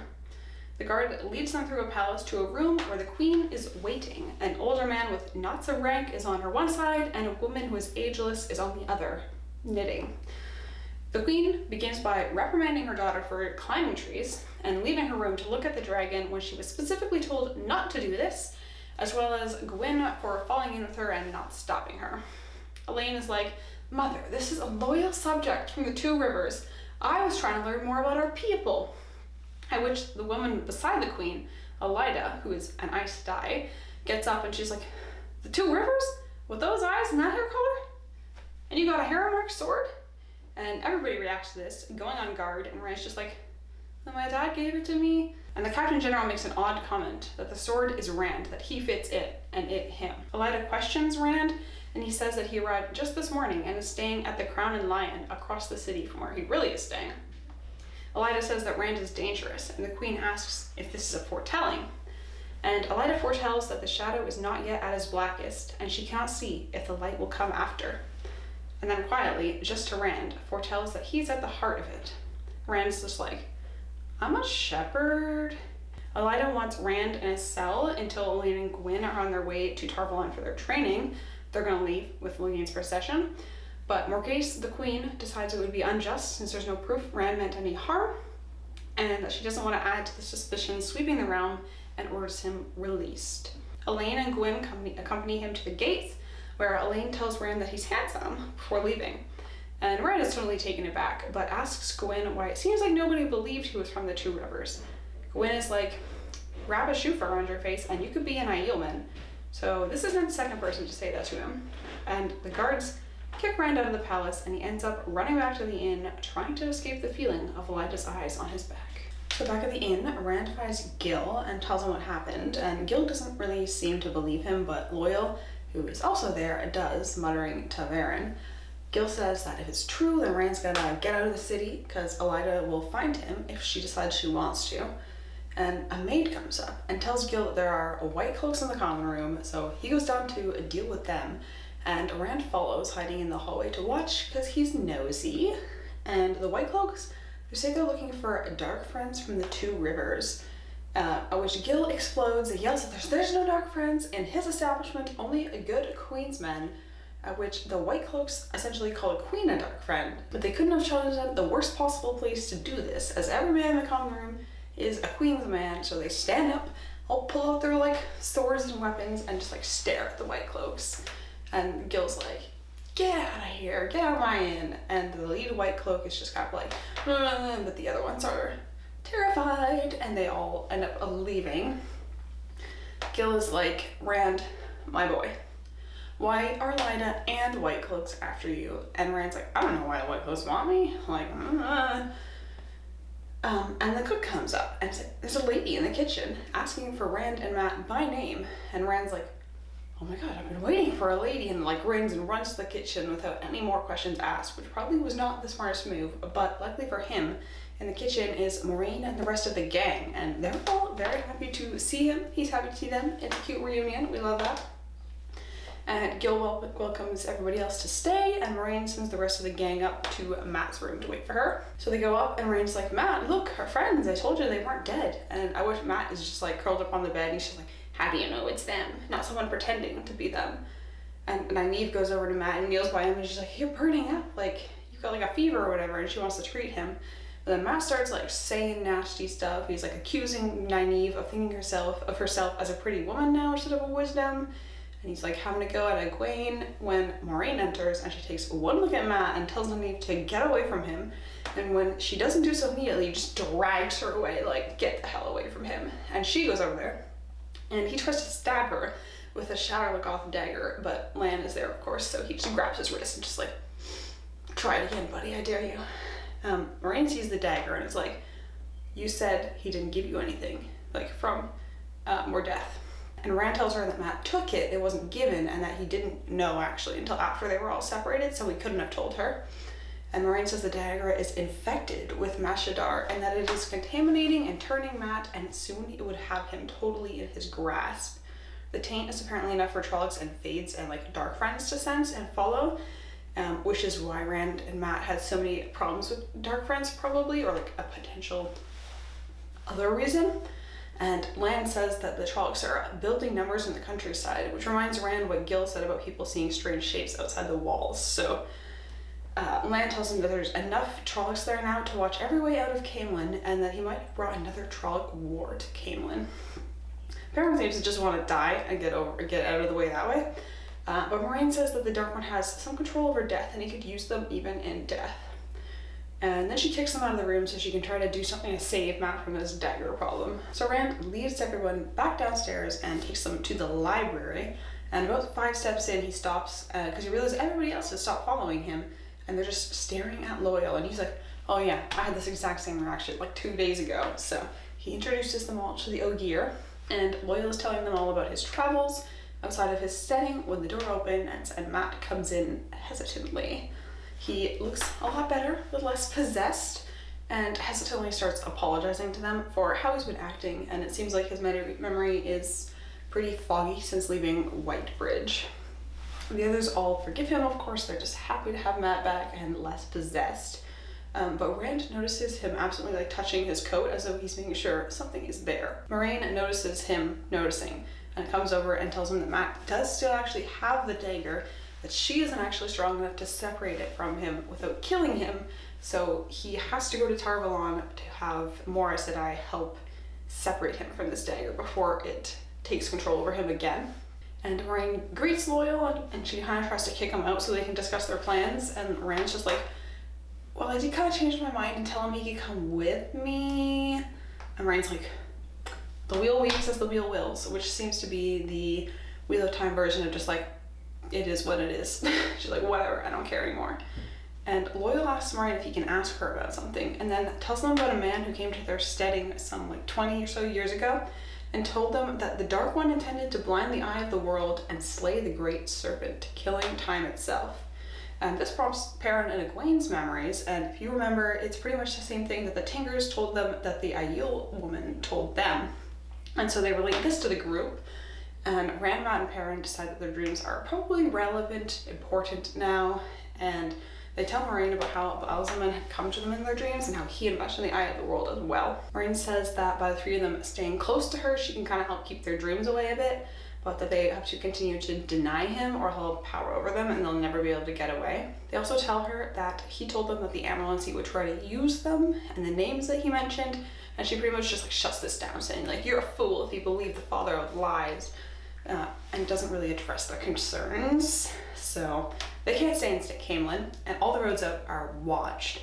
Moiraine says the Green Man must know of this threat, and they haven't even got time to go to Tar Valon for help. And she asks Loial if he would take them to Fal Dara through the ways, at which he says, if we enter the ways, we will die or be swallowed by the shadow. As you can imagine, nobody is eager exactly to be swallowed by the shadow, and Rand is like, WTF for the ways? And Loial explains that during the breaking, some male Aes Sedai sought sanctuary in the steading since they can't actually touch the one source there, and they were hoping to avoid the madness. And they all ended up leaving one by one and going mad anyway. But as a gift for the Ogier, they made the Ways, which no one really could explain what they were, but they were kind of like a way to move quickly between places in the normal world, as long as there was a waygate where you wanted to go. And the ogres used them to link their steadings together and find each other. But the Ways began to turn dark, and Ogiers who went in didn't always come out, and some of those who did were raving, and even after Aes Sedai healing, they were never quite the same. So using the Ways was banned, and it's been a long time since any Ogier went in. Loial does not want to break the rules of his people and take them there, but Moiraine always gets what Moiraine wants. And she says that they're fighting the Dark One, and insinuates that if he's figured out how to use the Eye of the World for his own needs, then everyone else is pretty much toast. That's the end of it for us guys, if he's figured that out. So she needs to take our boys there, because they're ta'veren, and they have a chance to change how things go down. And Rand is immediately like, I'll go, and then all the others agree, and even Nynaeve and Egwene insist on coming, since according to Min, they're a part of this too. And Loial finally agrees, and they immediately start planning. Rand tries to convince Egwene not to come because he's always trying to protect her. But like Moiraine, Egwene does what the girl wants, and she insists on coming. And that night, Rand, Mat, and Perrin have another Ba'alzamon dream where he tries to tempt them to their side, but Rand denies him and he wakes. They set out just before daybreak, sneaking out of the inn and following Loial through the streets. He can somehow sense where the waygate is, and he leads them across the city to a building, which he says the waygate is underneath. So Moiraine uses the power to bust open the basement lock, B&E number 2 of the book, by the way, and the gang files in. Loial is pissed off because there should be a grove here of fancy ogier trees, but it was all chopped down to build a cellar. So he's kind of mad about that. Not much we can do about that now, though, unfortunately. The waygate itself is stone that's really intricately carved, and leaves and vines that look almost like they're caught in the wind because the carving is so fine. And everyone lights lanterns, and Moiraine moves a leaf that she says is the key. She moves it from one place to another, and the doors slowly creak open, revealing a dull, reflective surface. Lan goes through first, and the rest of our gang follows, with Moiraine closing the gate behind them. And those who enter first notice that time seems to kind of move differently here, and those still outside seem to be moving in almost slow motion. Inside the ways, everything is blackness outside of the little pool of light from their lanterns, and they follow a white line in the floor until they come to what Loial calls a guiding. It's essentially just a signpost, and it's written in Ogier script. So he reads it, and they move on into the heart of the ways. The ways seem to be made of bridges arching off into nowhere, and ramps, and occasionally these little islands that contain other guidings, and all of it is in this oppressive pitch black that seems to seek to smother the light of their lamps. After a while, Loial comes to an abrupt stop because the bridge in front of them ends in a jagged gap. Rand is curious, so he peers out over the edge. He's trying to see what's holding these bridges up, and the answer, nothing. They're just kind of floating in the blackness, which is a little bit unnerving, I would say. So Loial has a bit of a panic at the side of the broken bridge. He's like, oh, the decay is moving faster than I thought, and bridges might be falling down behind us as we speak. And Moiraine has to point out that the state of the stone bridge, she's this has been broken for at least 10 years. You can relax. And he's like, oh, okay. And she asks him if he can find another path, and he says he can. But he's trying to convince them to get out of here sooner. He said, we just get out of, Tar-Valon, and Moiraine's like, we're going all the way. So they stop on an island for the night to sleep, and the gang is all very gloomy. And Moiraine tries to cheer them up by saying that she doesn't think Tom is dead. Nobody in Whitebridge mentioned that the Gleeman had died, and she thinks that he has a big part to play still, and so think of that way you will, I guess. The next morning, they mount up and move on, and as they're going, Lan says that someone or something is following them. Mat just turns around, shoot an arrow into the darkness, because that seems like the thing to do, just shoot at something you can't see. And Lan's like, stop it, you idiot, you don't even know what it is, or who it is, relax. But Lan can't tell if it's something that serves the dark, because the ways kind of mess up his Dark One spidey sense, so the gang just moves on. That's all they can do really at the moment. And on one of the bridges, they find a group of Trollocs that are all dead and half sunken into the stone, which is creepy. And Moraine thinks that the people who made the ways had made traps in it for the dark there, and she's like, let's just keep going, we gotta get out of here. And Rand starts to notice a sound in the distance of wind, and at first he just kind of absently notices this, like, oh, it'd be nice to feel some wind. And then he's like, wait, Loyal, you said there's no wind in the waves, right? Which all the rest of the group stops to listen, and Loyal's like, oh shit, Machin Shin, the Black Wind. At this, our group takes off galloping. We're nearly out now, only 2 bridges to go, and as they run, the sound of the wind grows stronger and stronger behind them, and they make it to the gate, but the leaf that's the key is missing. So Moraine uses the power to like carve a hole in the gate, and they all shove through it just in time. And outside they watch as Machin Shin pushes up against the way gate, whispering about tearing flesh and flaying it and plating it and all these nasty, really nasty stuff, but they're outside safe just in the nick of time. So they turn their backs on the way gate and make for Fal Dara. Along the way to Fal Dara, they notice that all the farms are like totally empty of people and abandoned, which is strange, of course. And when they reach Fal Dara, they see that it's clearly a purpose-built fort for fighting the Blight and Trollocs army. It's all like plain stone walls, very intimidating, and inside the walls it's actually illegal to hide your face, just to make sure you're not evade.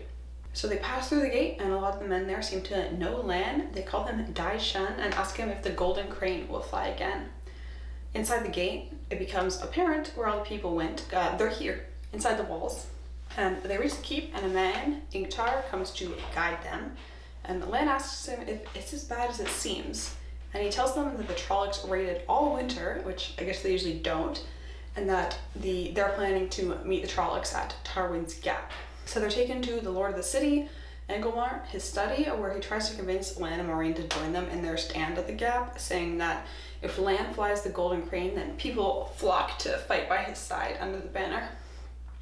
It seems that Anglemar has little faith that they'll be able to hold the Gap, and is sending the people south to the capital for extra protection. And Lan seems kind of torn between helping the Borderlands people, but in the end he's like, oh, I have to ride to the Blight with our group. And Moraine tells Anglemar that their battle is the true battle with the Dark One, the Eye of the World. So Anglemar's like, well, can you at least take more better fighters, other than these 3 fucking farm boys? But it must be them, of course. So Anglemar gives up, and he serves them dinner instead. So as they're chatting, a man comes up to tell Anglemar that a stranger has snuck into the city, and they have him prisoner. They bring him into the room, and as the man begins to complain about being prisoner, Matt's like, Padan Fain? And Rand also recognizes him as being the bearer from Caemlyn. So Moraine takes him out of the room to question elsewhere, and Lan goes as well. So our group is waiting for them to return, and Egwene and Nynaeve are chatting with Anglemar, and their talk turns to Lan, and Rand listens in, because that's Rand for you.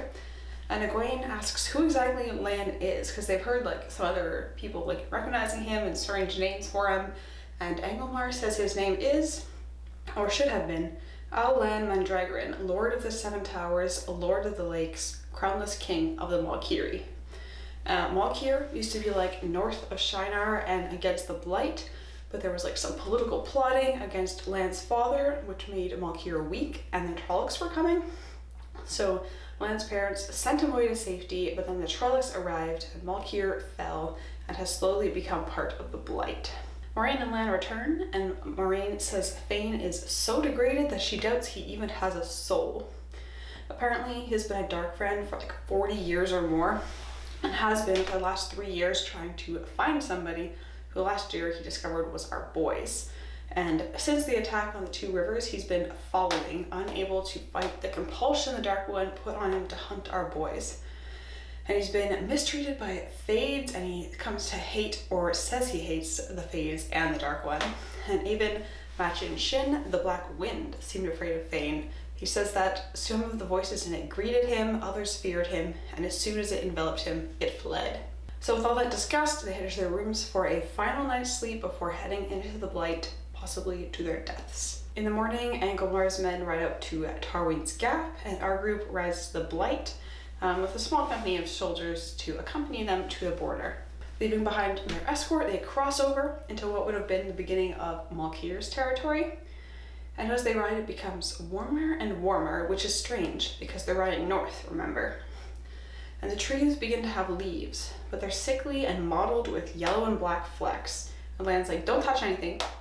In the blight, flowers can kill and leaves maim, and they're only just in the fringe of the blight right now. So in order to find the Green Man and the Eye, Moiraine says it's usually on the other side of the Mountains of Doom, and since they can't make it there today, they should find a place to camp. And Egwene's like, usually? So apparently the Eye is not always in the same place, and finding it often depends on how badly you need to find it. So they camp on a hill that overlooks the lakes of Mulkir, and in the distance the Seven Towers, which Lan studiously avoids looking at without appearing to do so.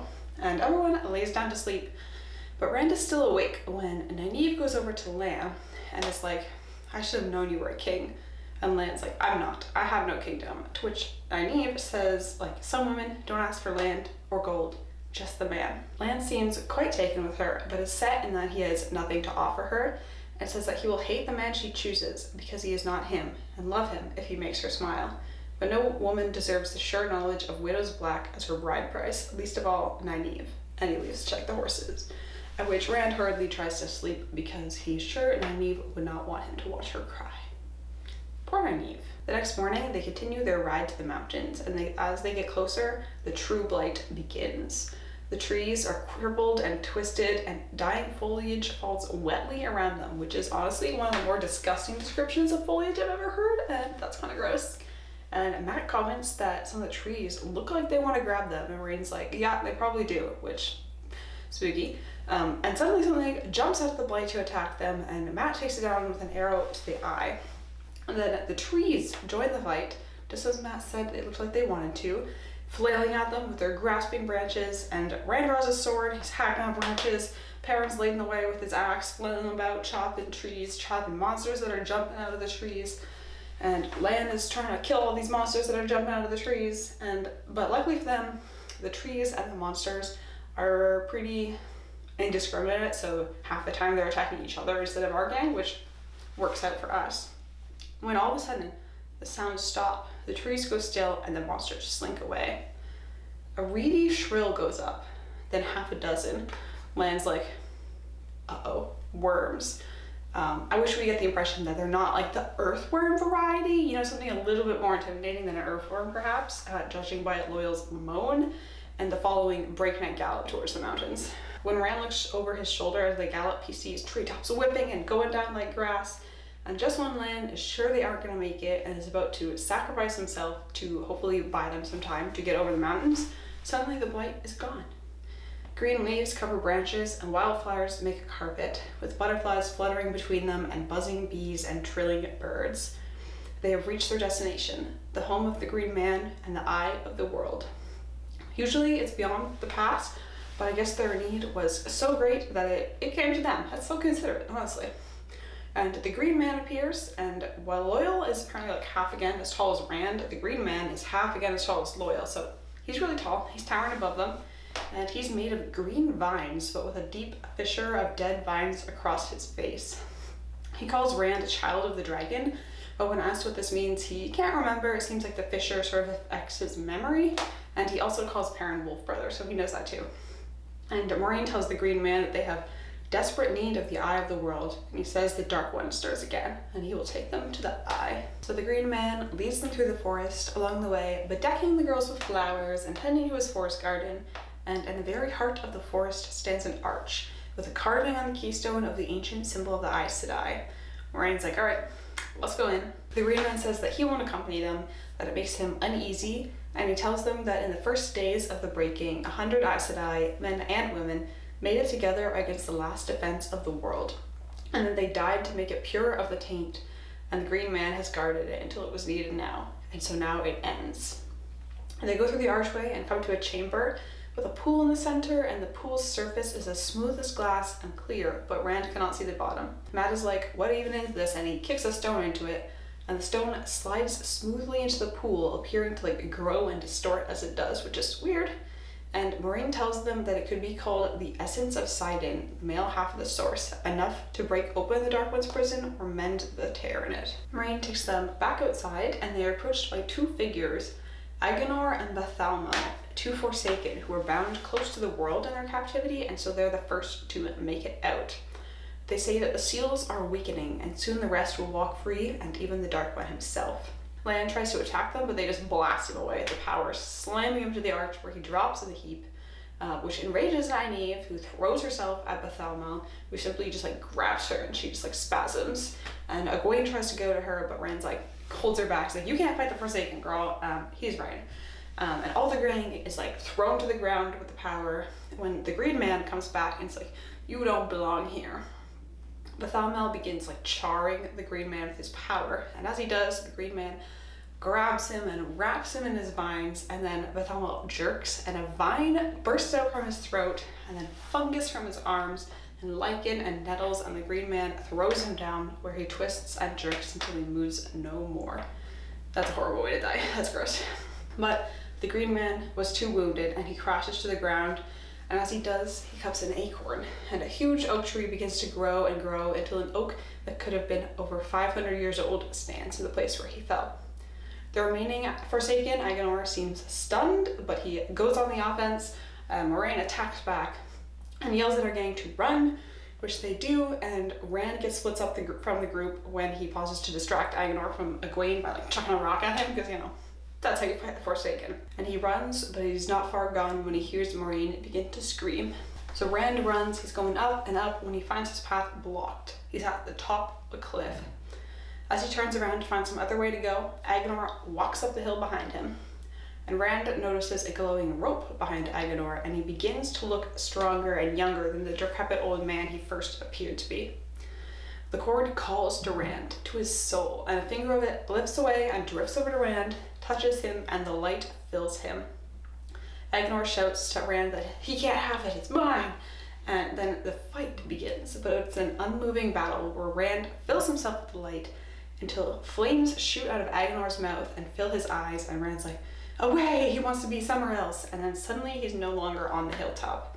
He's standing at Tarwin's Gap at a break in the fighting, and each side is kind of preparing for a final charge, and a huge army of Trollocs and Fades is before him, and the army of men is like on the other side, and both sides notice him. So the 6 Draenei plunge at Rand, but heat fills him, and then lightning comes from the clear sky and strikes down each of the Draenei. The heat of the light is terrible, and Rand falls to his knees, and a wall of flames whips out from before him and scorches the Trolloc army, and he cries for it to end, and he's beating the ground with his fist, and the earth ripples and waves towards and over the Trollocs, leaving a much smaller host standing. And then a staircase of floating, unsupported steps appears in front of Rand, and as the men rally to charge the remaining Trollocs, he begins to climb. At the top is a door. He touches it and it shatters, and he enters the chamber from his Ba'alzamon dreams. And he notices a cord like the one Agenor had binding Ba'alzamon, but this one is black. And Ba'alzamon is there, and he says that Rand has fled from him many times and stood his ground many times, and it always ends the same, in Ba'alzamon's triumph. He would still prefer Rand to serve him alive, though, and he summons Rand's mother from beyond the grave, which he has the power of the dead, remember? And he tortures her, hoping to make Rand cave.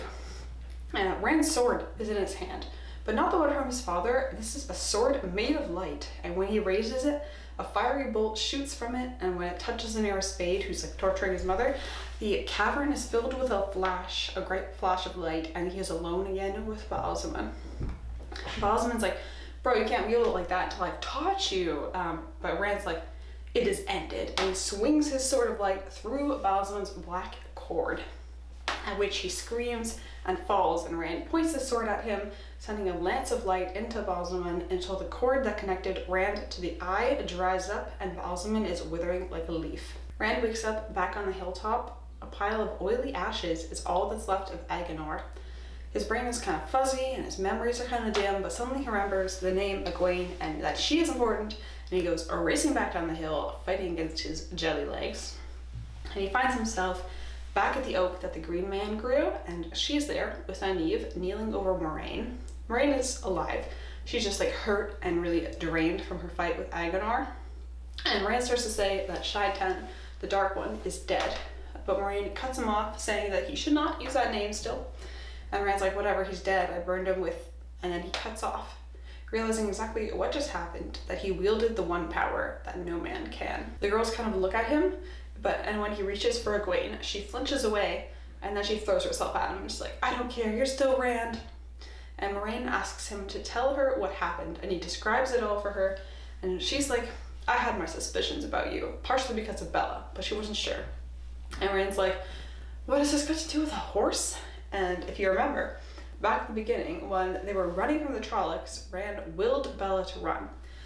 Yeah, so when Moiraine went to give the horses energy, Bella was the only one who didn't need it.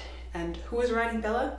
Egwene, the person Rand cared about the most. So Rand is afraid of his new power, unsurprisingly saying that he doesn't want to go mad, and that he's never going to touch it again. And Moraine's like, oh, that might work, but it would be better if there's someone to teach you, but I can't, since Saidin and Saidar are not the same, only a man could teach him, and of course there are no males Aes Sedai left, unless you count the Forsaken. Moiraine has not told the boys, only the girls and Lan know, and the others have no need to know yet, so this is on a need to know basis.